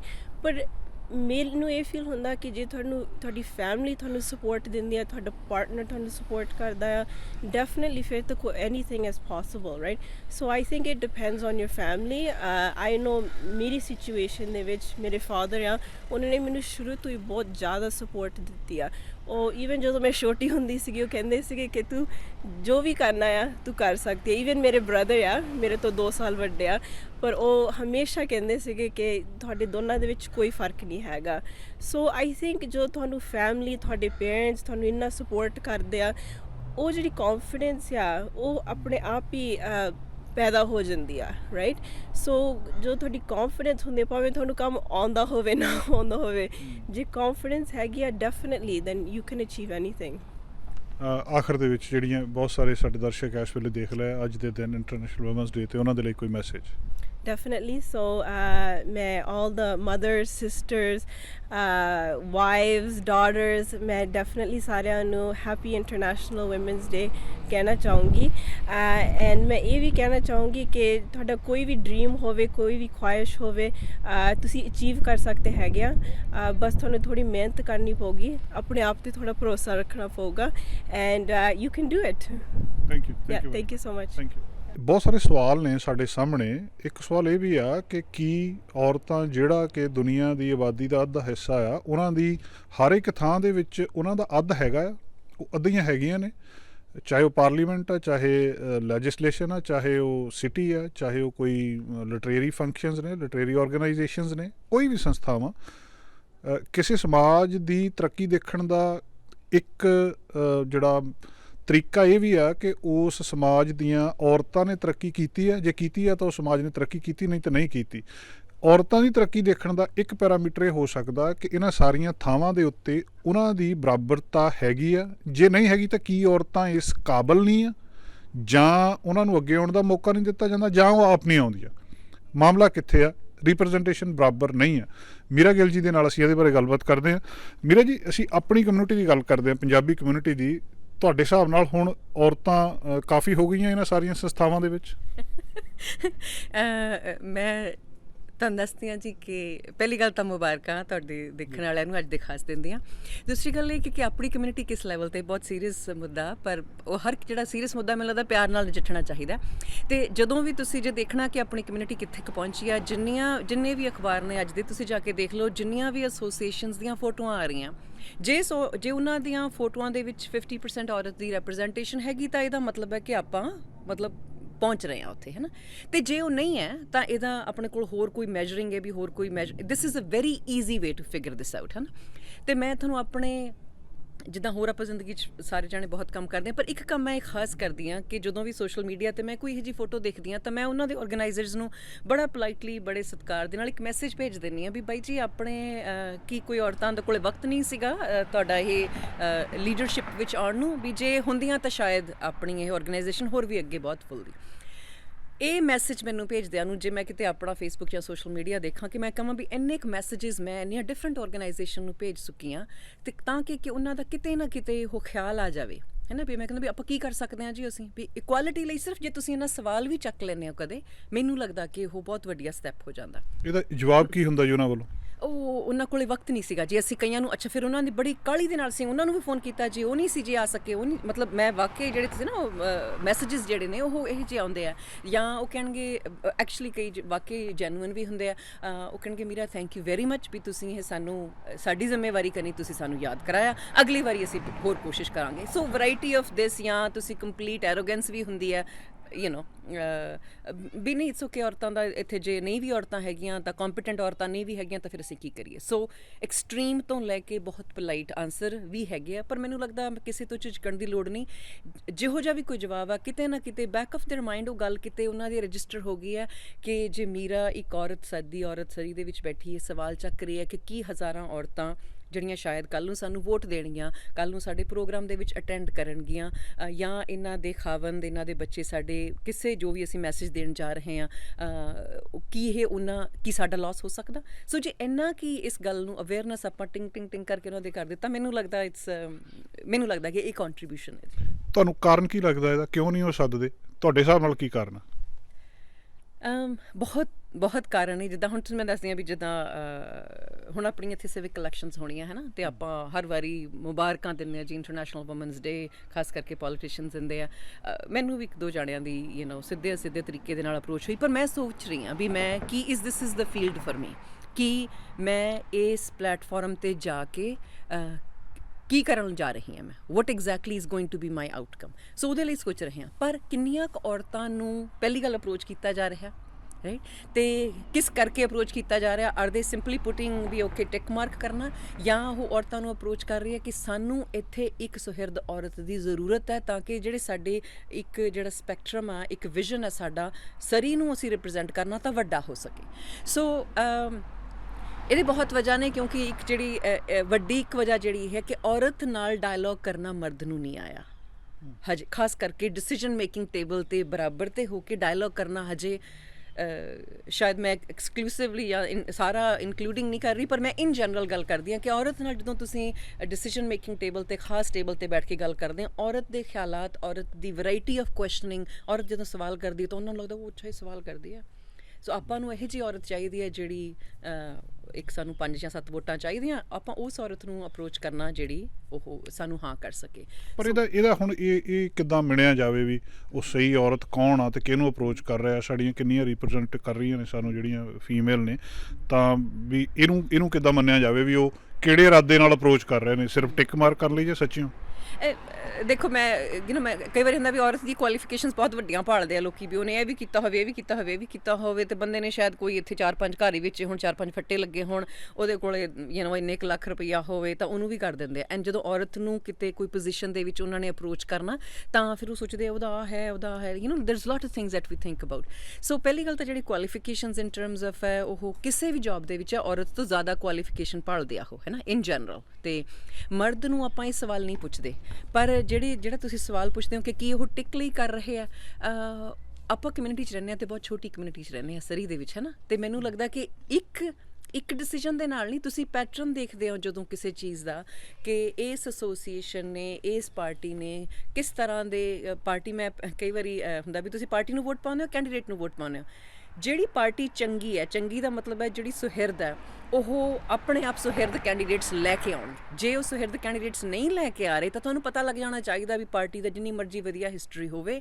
ਉਹ ਅੱਜ ਦਾ ਜਿਹੜਾ ਕਰੰਟ ਲੀਡਰ ਹੈ ਇਜ਼ ਨਾਟ ਸੁਹਿਰਦ ਜਿਹੜੀ ਆਪਾਂ ਗੱਲ ਕਰਦੇ ਹਾਂ ਕਿ ਕੋਈ ਜਿਹੜੀ ਪਾਰਟੀ ਹੈ ਜਾਂ ਕੋਈ ਗਰੁੱਪ ਹੈ ਤੁਹਾਨੂੰ ਅਪਰੋਚ ਕਰਦੇ ਆ ਉਹ ਸੁਹਿਰਦ ਹੈ ਜਾਂ ਕਿ ਨਹੀਂ ਹੈ ਹੈ ਨਾ ਤਾਂ ਜੇ ਤਾਂ ਉਹ ਇੱਕ ਸਾਦੀ ਔਰਤ ਨੂੰ ਭਾਵੇਂ ਬਹੁਤ ਯੰਗ ਬੱਚੀ ਹੈ ਉਸ ਨੂੰ ਵੀ ਤੁਸੀਂ ਆਪਣੀ ਪਲੇਟਫਾਰਮ ਤੇ ਲੈ ਕੇ ਆ ਰਹੇ ਹੋ ਮੈਨੂੰ ਇਹ ਲੱਗਦਾ ਕਿ ਉਹ ਕੋਈ ਬਹੁਤੀ ਕੰਟਰੀਬਿਊਸ਼ਨ ਨਹੀਂ ਹੈ ਜੇ ਤੁਸੀਂ ਇੱਕ ਔਰਤ ਦੀ ਪੂਰੀ 50% ਆਫ ਪੋਪੂਲੇਸ਼ਨ ਨੂੰ ਰਿਪਰੈਜ਼ੈਂਟ ਕਰਨਾ ਤਾਂ ਇੱਕ ਯੰਗ ਬੱਚੀ ਜਿਹੜੀ ਸਕੂਲ ਚੋਂ ਨਿਕਲੀ ਆ ਉਹਨੇ 10ਵੀਂ ਕੀਤੀ 12ਵੀਂ ਕੀਤੀ ਉਦੋਂ ਬਾਅਦ ਉਹਨੇ ਜਾ ਕੇ ਡਾਕਟਰੀ ਜਾਂ ਲਾਇਰ ਕਰ ਲਈ ਤਾਂ ਹਜੇ ਉਹਦੇ ਕੋਲ ਜ਼ਿੰਦਗੀ ਦਾ ਐਕਸਪੀਰੀਅੰਸ ਨਹੀਂਗਾ ਜੇ ਤੁਸੀਂ ਵਾਕਈ ਕਿਸੇ ਔਰਤ ਨੂੰ ਮੈਨੂੰ ਲੱਗਦਾ ਕਿ ਕਿਸੇ ਨੂੰ ਤੁਸੀਂ ਕੈਂਡੀਡੇਟਸ ਨੂੰ ਚੈੱਕ ਕਰਨਾ ਤਾਂ ਕੁਝ ਇਹੋ ਜਿਹੀ ਔਰਤ ਜਿਸ ਨੇ ਜ਼ਿੰਦਗੀ ਦੇ ਵਿੱਚ ਕੋਈ 4 ਕੰਮ ਕੀਤੇ ਹੋਣ ਕੁਝ ਦੁੱਖ ਸੁੱਖ ਆਪਣੇ ਤੇ ਹੰਡਾਏ ਹੋਣ ਕੁਝ ਦੁੱਖ ਸੁੱਖ ਕਿਸੇ ਦੇ ਦੇਖੇ ਹੋਣ ਜੇ ਤੁਸੀਂ ਇਸ ਤਰ੍ਹਾਂ ਦੀਆਂ ਔਰਤਾਂ ਨੂੰ ਆਪਾਂ ਇਲੈਕਟਡ ਆਪਣੇ ਜਿਹੜੀਆਂ ਕੈਂਡੀਡੇਸੀਜ਼ ਵੀ ਦੇਖਣ ਲੱਗ ਜਾਓਗੇ ਕਿਸੇ ਵੀ ਪਾਰਟੀ ਵੱਲੋਂ ਫਿਰ ਤੁਹਾਨੂੰ ਪਤਾ ਕਿ ਇਹ ਸੁਹਿਰਦ ਔਰਤਾਂ ਨੂੰ ਅਪਰੋਚ ਕਰ ਰਹੇ otherwise they are just looking for ਵੀ ਹਾਂ ਵੀ ਇਹ ਔਰਤ ਹੈ ਇਹ ਬਰਾਊਨ ਹੈ ਇਹ ਯੰਗ ਹੈ ਤੇ ਅਸੀਂ ਟਿਕ ਮਾਰਕ ਕਰ ਦਿੱਤਾ ਇੱਥੇ ਸਾਡੀ ਕਮਿਊਨਿਟੀ ਦੇ ਵਿੱਚ ਜੇ ਅਸੀਂ ਕਹਿੰਦੇ ਕਿ ਔਰਤਾਂ ਦੀ ਰਿਪਰੈਜ਼ੈਂਟੇਸ਼ਨ ਉਹਦੀ ਨਹੀਂ ਆ ਜਾਂ ਇਹ ਮਰਦਾਂ ਦੇ ਬਰਾਬਰ ਨਹੀਂ ਆ ਕੈਨੇਡਾ ਸਾਰਿਆਂ ਨੂੰ ਬਰਾਬਰ ਅਧਿਕਾਰ ਦਿੰਦਾ ਮੌਕੇ ਸਾਰਿਆਂ ਕੋਲ ਬਰਾਬਰ ਆ ਇੱਕ ਕਾਰਨ ਕੀ ਲੱਗਦਾ ਵੀ ਕਿੱਥੇ ਨੁਕਸ ਆਏ ਗੜਬੜ ਕਿੱਥੇ ਆ ਦੇਖੋ ਮੰਨੀਏ ਨਾ ਮੰਨੀਏ ਕੈਨੇਡਾ ਹੋਵੇ ਅਮਰੀਕਾ ਹੋਵੇ ਹਜੇ ਜਿਹੜੀ ਫਾਈਨੈਂਸ਼ੀਅਲ ਕੰਟਰੋਲ ਆ ਜਾਂ ਪੋਲੀਟੀਕਲ ਕੰਟਰੋਲ ਹੈ ਉਹ ਬੰਦੇ ਦੇ ਹੱਥ 'ਚ ਹੀ ਆ that is the fact decision making power is still in the hands of a man and then ਉਸ ਨੂੰ ਚੇਂਜ ਕਰਨ ਨੂੰ ਚੇਂਜ ਹੋ ਰਹੀ ਹੈ ਪਰ ਹਜੇ lack of political awareness ਜਿਹੜੀ ਔਰਤ ਦੇ ਵਿੱਚ ਹਜੇ ਹੈਗੀ ਆ ਉਹ ਇੰਨੀ ਕੁ ਜ਼ਿਆਦਾ ਆ ਤੇ ਇੰਨੀ ਦੁਖਦਾਈ ਆ ਮੇਰੇ ਲਈ ਮੈਨੂੰ ਸਭ ਤੋਂ ਜ਼ਿਆਦਾ ਮੈਨੂੰ ਹੁੰਦਾ ਵੀ ਸਭ ਤੋਂ ਜ਼ਿਆਦਾ ਜੇ ਮੈਨੂੰ ਦਰਦ ਜਾਂ ਦੁੱਖ ਜਾਂ ਜੇ ਅੱਜ ਮੈਨੂੰ ਕੋਈ ਚੀਜ਼ ਮੋਟੀਵੇਟ ਕਰਦੀ ਹੈ ਵੀ ਮੈਂ ਪੋਲੀਟੀਕਲੀ ਕਿਸੇ ਚੀਜ਼ 'ਚ ਅਵੇਅਰ ਹੋਵਾਂ ਕਿ ਔਰਤ ਜੋ ਆਪਣੇ ਬੱਚੇ ਦੇ ਮੂੰਹ 'ਚ ਪਹਿਲੀ ਬੁਰਕੀ ਤੋਂ ਲੈ ਕੇ ਉਹਦੇ ਕੱਪੜੇ ਪਾਉਣੇ ਕਿਹੜੇ ਸਕੂਲ 'ਚ ਜਾਣਾ ਕਿੱਥੇ ਜਾਣਾ ਇੰਨਾ ਫਿਕਰ ਕਰਦੀ ਆ ਉਹਨੂੰ ਇਹ ਨਹੀਂ ਪਤਾ ਕਿ ਮੇਰੇ ਬੱਚੇ ਨੇ ਪੋਰਟੇਬਲ 'ਚ ਰਹਿਣਾ ਮੇਰੇ ਬੱਚੇ ਦੇ ਲਈ ਸੜਕਾਂ ਸੇਫ ਹੈਗੀਆਂ ਮੇਰੇ ਉੱਥੇ ਲਾਈਟਾਂ ਲੱਗੀਆਂ ਹੋਈਆਂ ਕਿ ਨਹੀਂ ਲੱਗੀਆਂ ਉੱਥੇ ਟ੍ਰਾਂਜ਼ਿਟ ਕਿਹੜੀ ਆ ਉੱਥੇ ਪੁਲਿਸ ਕਿਹੜੀ ਉਹਨੂੰ ਇੱਥੇ ਜਾ ਕੇ ਕਿਉਂ ਖਤਮ ਕਰ ਦਿੰਦੀ ਆ ਆਪਣੇ ਦਰਵਾਜ਼ੇ ਨੂੰ ਬੰਦ ਕਰ ਦਿੰਦੀ ਹੈ ਪਰ ਇਹ ਰਿਐਲਿਟੀ ਇਹ ਹੈ ਕਿ ਔਰਤਾਂ ਬਹੁਤੀਆਂ ਜਿਹੜੀਆਂ ਹਜੇ ਉਹ ਦਰਵਾਜ਼ਾ ਖੋਲ੍ਹ ਨਹੀਂ ਚੁੱਕੀਆਂ ਅਤੇ ਮੈਂ ਚਾਹੂੰਗੀ ਕਿ ਮੈਂ ਅਤੇ ਹੋਰ ਬਥੇਰੀਆਂ ਇਹੋ ਜਿਹੀਆਂ ਜਿਹੜੀਆਂ ਆਪਣੀਆਂ ਬਹੁਤ ਸੁਹਿਰਦ ਔਰਤਾਂ ਅਤੇ ਉਹ ਬਹੁਤ ਕੰਮ ਕਰ ਰਹੀਆਂ ਆਪਾਂ ਉਹਨਾਂ ਨੂੰ ਸਪੋਰਟ ਕਰੀਏ ਕਿ ਜਦੋਂ ਵੀ ਕੋਈ ਔਰਤ ਖੜੀ ਹੋ ਕੇ ਆਪਣੀ ਜ਼ਿੰਦਗੀ 'ਚੋਂ ਵਕਤ ਕੱਢ ਕੇ ਕੁਛ ਇਹੋ ਜਿਹੀ ਪੋਲੀਟੀਕਲ ਅਵੇਅਰਨੈਸ ਦੀ ਖਾਸ ਕਰਕੇ ਯੰਗ ਬੱਚਿਆਂ 'ਤੇ ਜਦੋਂ ਬੱਚੇ ਨੂੰ 18 ਸਾਲ ਦੇ ਨੂੰ ਵੋਟ ਦਾ ਹੱਕ ਹੈ ਤਾਂ ਕੀ 18 ਸਾਲ ਦੇ ਨੂੰ ਪਤਾ ਹੈ ਵੀ ਮੈਂ ਕਿਹਨੂੰ ਵੋਟ ਪਾਉਣੀ ਹੈ ਅਤੇ ਜੇ ਔਰਤ ਨੂੰ ਵੋਟ ਦਾ ਹੱਕ ਹੈ 100 ਸਾਲ ਲੜ ਕੇ ਔਰਤ ਨੇ ਵੋਟ ਦਾ ਹੱਕ ਲਿਆ ਅਤੇ ਉਹਨੂੰ ਇਹ ਨਹੀਂ ਪਤਾ ਅੱਜ ਮੈਂ ਵੋਟ ਕਿਹਨੂੰ ਪਾਉਣੀ ਹੈ ਉਹਨੂੰ ਨਹੀਂ ਪਤਾ ਵੀ ਮੈਂ ਆਪਣੇ ਭਵਿੱਖ ਦੇ ਲਈ ਬੱਚੇ ਦੇ ਭਵਿੱਖ ਲਈ ਕਿਹਨੂੰ ਵੋਟ ਪਾਉਣੇ ਆ ਕਿਹੜਾ ਬੰਦਾ ਜਾ ਕੇ ਮੇਰੇ ਹੱਕਾਂ ਦੇ ਲਈ ਉਸ ਟੇਬਲ 'ਤੇ ਉਹੋ ਜਿਹੀ ਪੋਲਿਸੀ ਬਣਾਊਗਾ ਜੋ ਮੇਰੇ ਬੱਚਿਆਂ ਨੂੰ ਚਾਹੀਦੀ ਹੈ ਅੱਜ ਇੱਥੇ ਸਟੂਡੈਂਟਸ ਆ ਰਹੇ ਆ ਹਜ਼ਾਰਾਂ ਸਟੂਡੈਂਟਸ ਇੱਥੇ ਆ ਰਹੇ ਆ ਸਟੂਡੈਂਟਸ ਦੇ ਲਈ ਕਿਹੋ ਜਿਹੀਆਂ ਪੋਲਿਸੀਜ਼ ਬਣ ਰਹੀਆਂ ਉਹਨਾਂ ਸਟੂਡੈਂਟਸ ਨੇ ਤੁਹਾਡੇ ਬੇਸਮੈਂਟ 'ਚ ਰਹਿਣਾ ਤੁਹਾਡੇ ਬਿਜ਼ਨੈਸਿਸ ਦੇ ਵਿੱਚ ਕੰਮ ਕਰ ਰਹੇ ਆ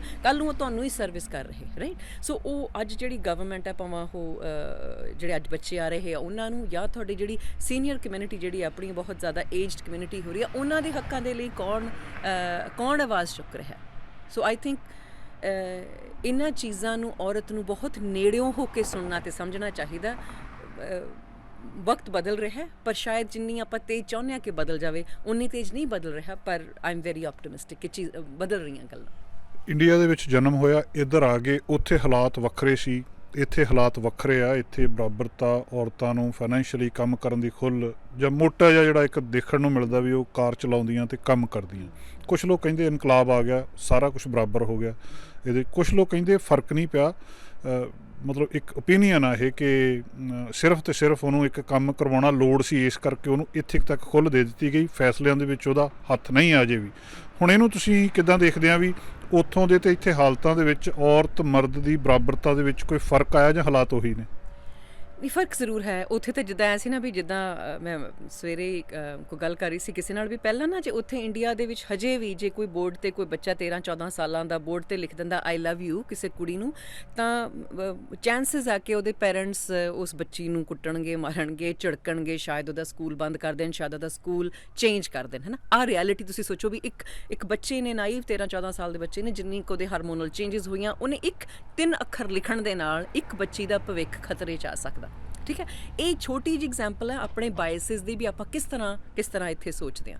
ਹਾਂ, ਕੀ ਉਹਨਾਂ ਗੱਲਾਂ ਨਾਲੋਂ ਇੱਥੇ ਫਰਕ ਪਿਆ? ਹਾਂ, ਇੱਥੇ ਫਰਕ ਪਿਆ। ਇੱਥੇ 12 ਸਾਲ ਤੱਕ ਦਾ ਬੱਚਾ ਜਿਹੜਾ 12ਵੀਂ ਤੱਕ ਜਾਂਦਾ, ਉਹ ਜ਼ਰੂਰ ਮਾਂ ਪਿਓ ਨੂੰ ਬਹੁਤ ਜ਼ਿਆਦਾ ਸੁਣਦਾ, ਪਰ ਰਿਐਲਿਟੀ ਹੈ ਕਿ 13 ਸਾਲ ਦਾ ਬੱਚਾ ਇੱਥੇ ਡਰੱਗ ਵੀ ਵੇਚ ਰਿਹਾ ਹੈ, ਤੇ ਉਹ ਕਿਹੜੇ ਮਾਂ ਪਿਓ ਦੀਆਂ ਗੱਲਾਂ ਸੁਣ ਰਿਹਾ ਹੈ। ਸੋ ਇਹਦਾ ਮਤਲਬ ਹੈ ਕਿ ਡਾਇਮੈਂਸ਼ਨਸ ਜਿਹੜੀਆਂ ਚੀਜ਼ਾਂ ਨੇ ਉਹ ਬਦਲ ਰਹੀਆਂ, ਪਰ ਕੀ ਉਸ ਲੈਵਲ 'ਤੇ, ਉਸ ਮੈਚੋਰਿਟੀ ਲੈਵਲ 'ਤੇ ਬਦਲ ਰਹੀਆਂ ਜਿੱਥੇ ਆਪਾਂ ਚਾਹੁੰਦੇ ਹਾਂ, ਜਿੱਥੇ ਆਪਾਂ ਉੱਥੇ ਨਹੀਂ ਬਦਲ ਰਹੀਆਂ।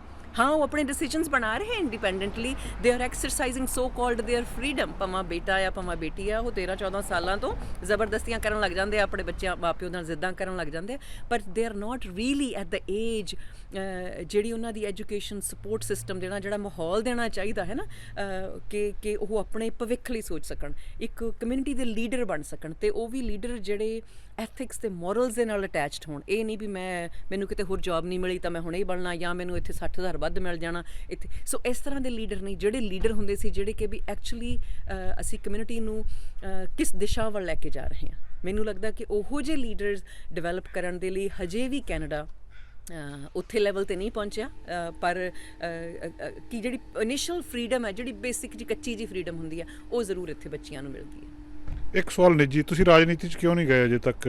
ਮੈਨੂੰ ਲੱਗਦਾ ਅਪਰੋਚ ਵੀ ਹੋਈ ਹੋਊਗੀ ਕੁਛ ਨਾ ਕੁਛ, ਬੜੇ ਲੰਬੇ ਸਮੇਂ ਤੋਂ ਤੁਸੀਂ ਕੰਮ ਵੀ ਕਰ ਰਹੇ ਹੋ, ਹੁਣ ਜਾ ਰਹੇ ਹੋ? 2014 ਦੇ ਵਿੱਚ ਜਦੋਂ ਪਹਿਲਾਂ ਅਸੀਂ ਉੱਥੇ ਹਾਲੈਂਡ ਪਾਰਕ ਦੇ ਵਿੱਚ ਟੀਚਰਸ ਐਸੋਸੀਏਸ਼ਨ ਦਾ ਉਹਨਾਂ ਨੇ ਸਟ੍ਰਾਈਕ ਕੀਤੀ ਸੀਗੀ, ਤਾਂ ਉਦੋਂ ਮੈਨੂੰ ਪਹਿਲਾ ਸਵਾਲ ਓਮਨੀ ਵਾਲਿਆਂ ਨੇ ਪੁੱਛਿਆ ਕਿ ਤੁਸੀਂ ਇਹ ਕਰ ਰਹੇ ਹੋ ਤਾਂ ਕਿਉਂਕਿ ਤੁਸੀਂ ਇੱਥੇ ਉਦੋਂ ਸਿਵਿਕ ਪਾਪੂਲਰ ਹੋਣੀ ਸੀ, ਉਹ ਕਹਿੰਦੇ ਆਫ ਈਅਰ ਪੁੱਛਦੀਆਂ ਤੁਹਾਨੂੰ ਤੁਸੀਂ ਮੈਨੂੰ ਦੱਸ ਦਿਓ। ਮੈਂ ਕਿਹਾ ਜੀ ਨਹੀਂ, ਮੈਂ ਨਹੀਂ ਸੋਚਿਆ, ਹੈ ਨਾ। ਸੋ ਉਦੋਂ ਬਿਲਕੁਲ ਨਹੀਂ ਸੀ ਸੋਚਿਆ, ਪਰ ਹੁਣ ਜਿੰਨਾ ਕੁ ਜ਼ਿਆਦਾ ਇਨਵੋਲਵ ਹੋ ਰਹੀਆਂ, ਜਿੰਨਾ ਕੁ ਜ਼ਿਆਦਾ ਵਾਲਾਂ ਦੇ ਵਿੱਚ ਧੌਲੇ ਆ ਰਹੇ ਹੈ ਨਾ, ਉਹਨਾਂ ਜ਼ਿਆਦਾ ਫਿਕਰਮੰਦੀ ਹੁੰਦੀ ਹੈ ਕਿ ਮੈਂ ਆਪਣੀ ਬੱਚੀ ਤੇ ਆਪਣੇ ਜਿਹੜੇ ਗ੍ਰੈਂਡ ਕਿਡਸ ਆਉਣੇ, ਮੈਂ ਉਹਨਾਂ ਦੇ ਭਵਿੱਖ ਦੇ ਲਈ ਜ਼ਰੂਰ ਬਿਹਤਰ ਆਪਣਾ ਇਹ ਸਮਾਜ ਛੱਡ ਕੇ ਜਾਣਾ। ਉਹਦੇ ਲਈ ਜਦੋਂ ਮੈਨੂੰ ਸਹੀ ਲੱਗੂਗਾ, ਜਿਸ ਤਰ੍ਹਾਂ ਤੁਹਾਨੂੰ ਮੈਂ ਦੱਸਿਆ ਕਿ ਹਾਂ ਕੁਛ ਗੱਲਾਂ ਆਪਾਂ ਨੂੰ ਬਹੁਤ ਸਾਲਾਂ ਤੋਂ ਅਪਰੋਚ ਕਰਦੇ ਆ, ਪਰ ਕਈ ਜ਼ਿੰਦਗੀ ਦੀਆਂ ਆਪਦੀਆਂ ਮਸਰੂਫੀਆਂ ਕਰਕੇ ਜਾਂ ਕੁਛ ਮੈਂ ਉੱਥੇ ਨਹੀਂ ਸਟੈਪ ਲਿਆ, ਪਰ ਜ਼ਰੂਰ ਲਵਾਂਗੀ ਕਿ ਮੈਨੂੰ ਲੱਗਦਾ ਕਿ ਇਹ ਮੇਰਾ ਫਰਜ਼ ਹੈ ਕਿ ਮੈਂ ਉਸ ਲੈਵਲ 'ਤੇ ਜਾ ਕੇ ਜਿੰਨੇ ਜੋਗੀ ਹਾਂ ਉਹ ਕੰਟਰੀਬਿਊਟ ਕਰਾਂ ਜੀ, ਪੋਲੀਟੀਕਲੀ ਡੈਫੀਨਿਟਲੀ। ਬਹੁਤ ਬਹੁਤ ਸ਼ੁਕਰੀਆ ਜੀ, ਮਿਹਰਬਾਨੀ। ਮਿਹਰਬਾਨੀ। ਦੋਸਤੋ, ਅਸੀਂ ਗੱਲਬਾਤ ਕੀਤੀ ਆ ਔਰ ਇਹਦੇ ਵਿੱਚ ਵੱਖ-ਵੱਖ ਜਿਹੜੀਆਂ ਆਪਣੇ ਖੇਤਰ ਦੇ ਵਿੱਚ ਪਹੁੰਚ ਚੁੱਕੀਆਂ ਕਿਸੇ ਥਾਂ ਦੇ ਉੱਤੇ, ਉਹਨਾਂ ਔਰਤਾਂ ਦੇ ਨਾਲ ਵੀ ਅਸੀਂ ਗੱਲਬਾਤ ਕੀਤੀ ਆ। ਮੀਰਾ ਗਿੱਲ ਜੀ ਦੇ ਆਪਣੇ ਵਿਚਾਰ, ਇਹਨਾਂ ਦੇ ਨਾਲ ਵੀ ਅਸੀਂ ਅਕਸਰ ਡਿਸਕਸ਼ਨ ਕਰਦੇ ਰਹਿੰਦੇ ਹਾਂ ਇਸ ਮੁੱਦੇ ਦੇ ਉੱਤੇ। ਬਹੁਤ ਸਾਰੇ ਸਵਾਲ ਨੇ ਜਿਨ੍ਹਾਂ ਦਾ ਸਾਨੂੰ ਸਾਹਮਣਾ ਕਰਨਾ ਪਊਗਾ। ਬਰਾਬਰਤਾ ਹੈ ਨਹੀਂ ਹੈ, ਕਿੱਦਾਂ ਹੋ ਸਕਦੀ ਹੈ, ਪਰ ਘੱਟੋ ਘੱਟ ਸਵਾਲ ਅੱਜ ਦੇ ਦਿਨ ਤੱਕ ਸੀਮਿਤ ਨਹੀਂ ਰਹਿਣੇ ਚਾਹੀਦੇ। ਸਾਰਾ ਸਾਲ ਇਹਨਾਂ ਦੀ ਗੱਲਬਾਤ ਹੋਣੀ ਚਾਹੀਦੀ ਹੈ। ਕੈਮਰਾਮੈਨ ਅਮਿਤ ਮਨੇਸਰ ਨਾਲ ਜਸਕਰਨ, ਚੈਨਲ ਪੰਜਾਬੀ, ਸਰੀ। ਅੱਜ ਅੰਤਰਰਾਸ਼ਟਰੀ ਮਹਿਲਾ ਦਿਵਸ ਆ, ਤੇ ਅੰਤਰਰਾਸ਼ਟਰੀ ਮਹਿਲਾ ਦਿਵਸ ਦੇ ਉੱਤੇ ਪੂਰੀ ਦੁਨੀਆ ਦੇ ਵਿੱਚ ਇਸ ਦਿਨ ਦੇ ਉੱਤੇ ਔਰਤਾਂ ਦੇ ਹੱਕਾਂ ਬਾਰੇ ਗੱਲਾਂ ਬਾਤਾਂ ਹੋ ਰਹੀਆਂ। ਔਰਤਾਂ ਮਰਦਾਂ ਦੇ ਬਰਾਬਰ ਨੇ, ਇਹਨਾਂ ਦੇ ਹੱਕ, ਇਹਨਾਂ ਦੇ ਅਧਿਕਾਰ ਬਰਾਬਰ ਨੇ। ਇਸ ਵਿਸ਼ੇ ਦੇ ਉੱਤੇ ਸਾਰੀ ਦੁਨੀਆ ਦੇ ਵਿੱਚ ਗੱਲਾਂ ਬਾਤਾਂ ਹੋ ਰਹੀਆਂ, ਤਾਂ ਬਹੁਤ ਸਾਰੇ ਸਵਾਲ ਇੱਥੇ ਪੈਦਾ ਹੁੰਦੇ ਨੇ। ਕੈਨੇਡਾ ਦੇ ਵਿੱਚ ਅਸੀਂ ਰਹਿ ਰਹੇ ਹਾਂ, ਤੇ ਕੈਨੇਡਾ ਦੇ ਵਿੱਚ ਕੀ ਔਰਤਾਂ ਮਰਦਾਂ ਦੇ ਬਰਾਬਰ ਨੇ? ਇਹ ਗੱਲ ਕਰਨ ਤੋਂ ਪਹਿਲਾਂ ਇੱਕ ਰਿਪੋਰਟ ਬਹੁਤ ਸਾਲ ਪਹਿਲਾਂ ਆਈ ਸੀ, ਔਰ ਅਸੀਂ ਲਗਭਗ ਹਰ ਸਾਲ ਹੀ ਇਸ ਦਿਨ ਦੇ ਉੱਤੇ ਤੁਹਾਡੇ ਨਾਲ ਸਾਂਝੀ ਕਰਦੇ ਹਾਂ। ਇਹ ਰਿਪੋਰਟਸ ਇਹ ਦੱਸਦੀਆਂ ਕਿ ਕੈਨੇਡਾ ਦੇ ਵਿੱਚ ਵੀ ਮੁੰਡਿਆਂ ਦੀ ਚਾਹਤ ਔਰਤਾਂ ਨਾਲੋਂ ਜ਼ਿਆਦਾ ਆ, ਕੁੜੀਆਂ ਨਾਲੋਂ ਮੁੰਡਿਆਂ ਦੀ ਚਾਹਤ ਜ਼ਿਆਦਾ ਆ। ਲੋਕ ਇਹ ਚਾਹੁੰਦੇ ਆ ਕਿ ਸਾਡੇ ਮੁੰਡਾ ਹੋਵੇ। ਇਹਦੀਆਂ ਕੁਛ ਰਿਪੋਰਟਸ ਆ ਜਿਨ੍ਹਾਂ ਤੋਂ ਇਹ ਜਿਹੜੇ ਕਨਕਲੂਜਨ ਸਾਹਮਣੇ ਆਏ ਆ। ਰਿਪੋਰਟਸ ਇਹ ਦੱਸਦੀਆਂ 20 ਸਾਲ ਜਿੰਨੇ ਕੈਨੇਡਾ ਦੇ ਵਿੱਚ ਬੱਚਿਆਂ ਦਾ ਜਨਮ ਹੋਇਆ, ਉਹਨਾਂ ਸਾਰਿਆਂ ਦਾ ਇੱਕ ਡਾਟਾ ਇਕੱਠਾ ਕੀਤਾ ਗਿਆ। ਦੱਸਿਆ ਜਾਂਦਾ ਕਿ 6 ਮਿਲੀਅਨ ਦੇ ਨੇੜੇ 5.8 ਮਿਲੀਅਨ ਬੱਚੇ ਜੰਮੇ 1990 ਤੋਂ ਲੈ ਕੇ 2011 ਤੱਕ। ਕਾਫੀ ਪੁਰਾਣੀ ਇਹ ਗੱਲਬਾਤ ਆ, ਪਰ ਇਹਦੇ ਅੰਕੜੇ ਬਹੁਤ ਡਰਾਉਣ ਵਾਲੇ ਆ, ਤੇ ਹੋ ਸਕਦਾ ਅੱਜ ਦੇ ਸਮੇਂ ਦੇ ਵਿੱਚ ਵੀ ਅੰਕੜੇ ਉਸੇ ਤਰ੍ਹਾਂ ਹੋਣ। 5.8 ਮਿਲੀਅਨ ਕੈਨੇਡਾ ਦੇ ਵਿੱਚ ਟੋਟਲ ਬੱਚੇ ਜੰਮੇ ਆ, ਤੇ ਇਹਨਾਂ ਦੇ ਵਿੱਚੋਂ 1,77,000 ਦੇ ਕਰੀਬ ਜਿਹੜੀਆਂ ਭਾਰਤ ਦੇ ਵਿੱਚ ਜਨਮ ਲੈ ਕੇ ਔਰਤਾਂ ਇੱਥੇ ਆਈਆਂ ਉਹਨਾਂ ਦੇ ਬੱਚਿਆਂ ਦਾ ਜਨਮ ਹੋਇਆ। ਇਹਨਾਂ 20 ਸਾਲਾਂ ਦਾ ਜਦੋਂ ਹਿਸਾਬ ਕਿਤਾਬ ਲਾ ਕੇ ਦੇਖਦੇ ਆ ਕਿ ਇਸ ਸਮੇਂ ਦੇ ਵਿੱਚ ਕਿੰਨੀਆਂ ਕੁੜੀਆਂ ਜੰਮੀਆਂ ਤੇ ਕਿੰਨੇ ਮੁੰਡੇ ਜੰਮੇ, ਇਹ ਸਾਰੇ ਕੁਛ ਦੇ ਵਿੱਚ ਕੁਛ ਜਿਹੜੀਆਂ ਗੱਲਾਂ ਬਾਤਾਂ ਸਾਹਮਣੇ ਆਉਂਦੀਆਂ ਕਿ ਕੁੜੀਆਂ ਜ਼ਿਆਦਾ ਜੰਮਣੀਆਂ ਚਾਹੀਦੀਆਂ ਸੀ, ਉਹਨਾਂ ਦਾ ਜ਼ਿਆਦਾ ਜਨਮ ਹੋਣਾ ਚਾਹੀਦਾ ਸੀ, ਪਰ ਉਹ ਨਹੀਂ ਹੋਇਆ। ਉਹ ਕਿੱਥੇ ਗਈਆਂ? ਇਹ ਸਵਾਲ ਇੱਕ ਬਹੁਤ ਵੱਡਾ ਸਾਡੇ ਸਾਹਮਣੇ ਆ। ਜੇਕਰ 100 ਮੁੰਡਾ ਕੈਨੇਡਾ ਦੇ ਵਿੱਚ ਜਨਮ ਲੈਂਦਾ ਤਾਂ ਉਹਦੇ ਲਗਭਗ ਬਰਾਬਰ ਕੁੜੀਆਂ ਜਨਮ ਲੈਂਦੀਆਂ। ਦੁਨੀਆ ਦੇ ਵਿੱਚ ਰੇਸ਼ੋ ਥੋੜ੍ਹੀ ਜਿਹੀ ਵੱਧ ਆ, ਮੁੰਡੇ 102 ਹੁੰਦੇ ਆ, ਕੁੜੀਆਂ 100 ਹੁੰਦੀਆਂ। ਕੈਨੇਡਾ ਦੇ ਵਿੱਚ 105 ਦੇ ਨੇੜੇ ਤੇੜੇ ਆ, ਲਗਭਗ ਮਤਲਬ ਅੱਧੋ ਅੱਧ ਆ। ਹੁਣ ਜਦੋਂ ਇਹ ਅੰਕੜੇ ਇਹ ਦੇਖੇ ਜਾਂਦੇ ਆ ਕਿ ਜਿਹੜੇ ਭਾਰਤ ਦੇ ਵਿੱਚੋਂ ਔਰਤਾਂ ਇੱਥੇ ਆਈਆਂ ਉਹਨਾਂ ਦੇ 2 ਬੱਚੇ ਪਹਿਲਾਂ ਸੀ, ਤੇ ਤੀਜਾ ਬੱਚੇ ਦੇ ਵਿੱਚ ਜਦੋਂ ਅਨੁਪਾਤ ਦੇਖਦੇ ਆ, ਜੇ ਤੀਜੇ ਬੱਚੇ ਦੇ ਵਿੱਚ 100 ਦੇ ਪਿੱਛੇ 100 ਕੁੜੀ ਦੇ ਪਿੱਛੇ 138 ਮੁੰਡੇ ਆ। ਇਹ ਅੰਕੜਾ ਬਹੁਤ ਡਰਾਉਣਾ ਆ ਕਿ ਮੁੰਡਿਆਂ ਦਾ ਜਨਮ ਜ਼ਿਆਦਾ ਹੋਇਆ, ਕੁੜੀਆਂ ਦਾ ਜਨਮ ਨਹੀਂ ਹੋਇਆ, ਜਦ ਕਿ ਹੋਣਾ 100 ਦੇ ਲਗਭਗ ਚਾਹੀਦਾ ਸੀ, ਪਰ ਕੁੜੀਆਂ ਜਿਹੜੀਆਂ 100 ਤੇ ਮੁੰਡੇ 138 ਹੋ ਰਹੇ ਆ। ਜੇਕਰ ਕਿਸੇ ਦੇ 3 ਬੱਚੇ ਆ ਤਾਂ ਚੌਥਾ ਬੱਚੇ ਦੇ ਵਿੱਚ ਜਾ ਕੇ ਇਹ ਗਿਣਤੀ, ਇਹ ਅਨੁਪਾਤ 166 ਦੇ ਉੱਤੇ ਚਲਿਆ ਜਾਂਦਾ। ਤੇ ਫਿਰ ਜੇਕਰ 2 ਕੁੜੀਆਂ ਪਹਿਲੀਆਂ ਆ ਤਾਂ ਤੀਜਾ ਬੱਚਾ 196 ਮੁੰਡਿਆਂ ਦੇ ਪਿੱਛੇ 100 ਕੁੜੀ ਆ। ਤੇ ਜੇਕਰ 2 ਕੁੜੀਆਂ ਕਿਸੇ ਦੇ ਪਹਿਲਾਂ ਆ ਤੇ ਇੱਕ ਉਹਨਾਂ ਦਾ ਅਬੋਰਸ਼ਨ ਹੋ ਚੁੱਕਿਆ ਤਾਂ ਇਹ ਗਿਣਤੀ 100 ਕੁੜੀਆਂ ਦੇ ਮੁਕਾਬਲੇ 326 ਮੁੰਡਿਆਂ ਤੇ ਚਲੀ ਜਾਂਦੀ। ਜੇ ਇੱਕ ਤੋਂ ਜ਼ਿਆਦਾ ਅਬੋਰਸ਼ਨ ਹੋ ਚੁੱਕਿਆ ਤੇ 2 ਕੁੜੀਆਂ ਪਹਿਲਾਂ ਆ, ਫਿਰ ਇਹ ਗਿਣਤੀ 416 ਤੇ ਚਲੇ ਜਾਂਦੀ ਹੈ, ਭਾਵ 416 ਮੁੰਡੇ ਪੈਦਾ ਹੋ ਰਹੇ ਆ 100 ਕੁੜੀ ਪਿੱਛੇ। ਤੇ ਜੇਕਰ 14 ਹਫ਼ਤੇ ਤੋਂ ਬਾਅਦ ਅਬੋਰਸ਼ਨ ਕਰਵਾਇਆ ਜਾਂਦਾ, ਜਿਹਦੇ ਵਿੱਚ ਕਿ ਤੁਹਾਨੂੰ ਪਤਾ ਲੱਗ ਜਾਂਦਾ ਕੁੱਖ ਦੇ ਵਿੱਚ ਪਲ ਰਿਹਾ ਮੁੰਡਾ ਕਿ ਕੁੜੀ ਆ, ਤਾਂ ਇਹ ਗਿਣਤੀ 663 ਤੱਕ ਪਹੁੰਚ ਜਾਂਦੀ ਹੈ। ਅੰਕੜੇ ਦੱਸਦੇ ਆ ਕਿ ਇੰਨੇ ਸਮੇਂ ਦੇ ਵਿੱਚ 4472 ਕੁੜੀਆਂ ਨੇ ਜਨਮ ਲੈਣਾ ਸੀ। ਕੁਦਰਤ ਦੇ ਨਿਯਮ ਅਨੁਸਾਰ ਕੈਨੇਡਾ ਦੇ ਵਿੱਚ ਇਹ ਜਨਮ ਨਹੀਂ ਹੋਇਆ। ਓਨਟਾਰੀਓ ਦੇ ਵਿੱਚ ਸਟੱਡੀ ਕੀਤੀ ਗਈ ਸੀ ਔਰ ਅੱਜ ਤੱਕ ਉਸ ਸਟੱਡੀ ਦਾ ਜਵਾਬ ਲੋਕਾਂ ਨੂੰ ਮਿਲ ਨਹੀਂ ਰਿਹਾ ਕਿ ਇਹ ਸਾਰੇ ਕੁਛ ਦੇ ਪਿੱਛੇ ਗੜਬੜ ਕਿੱਥੇ ਆ।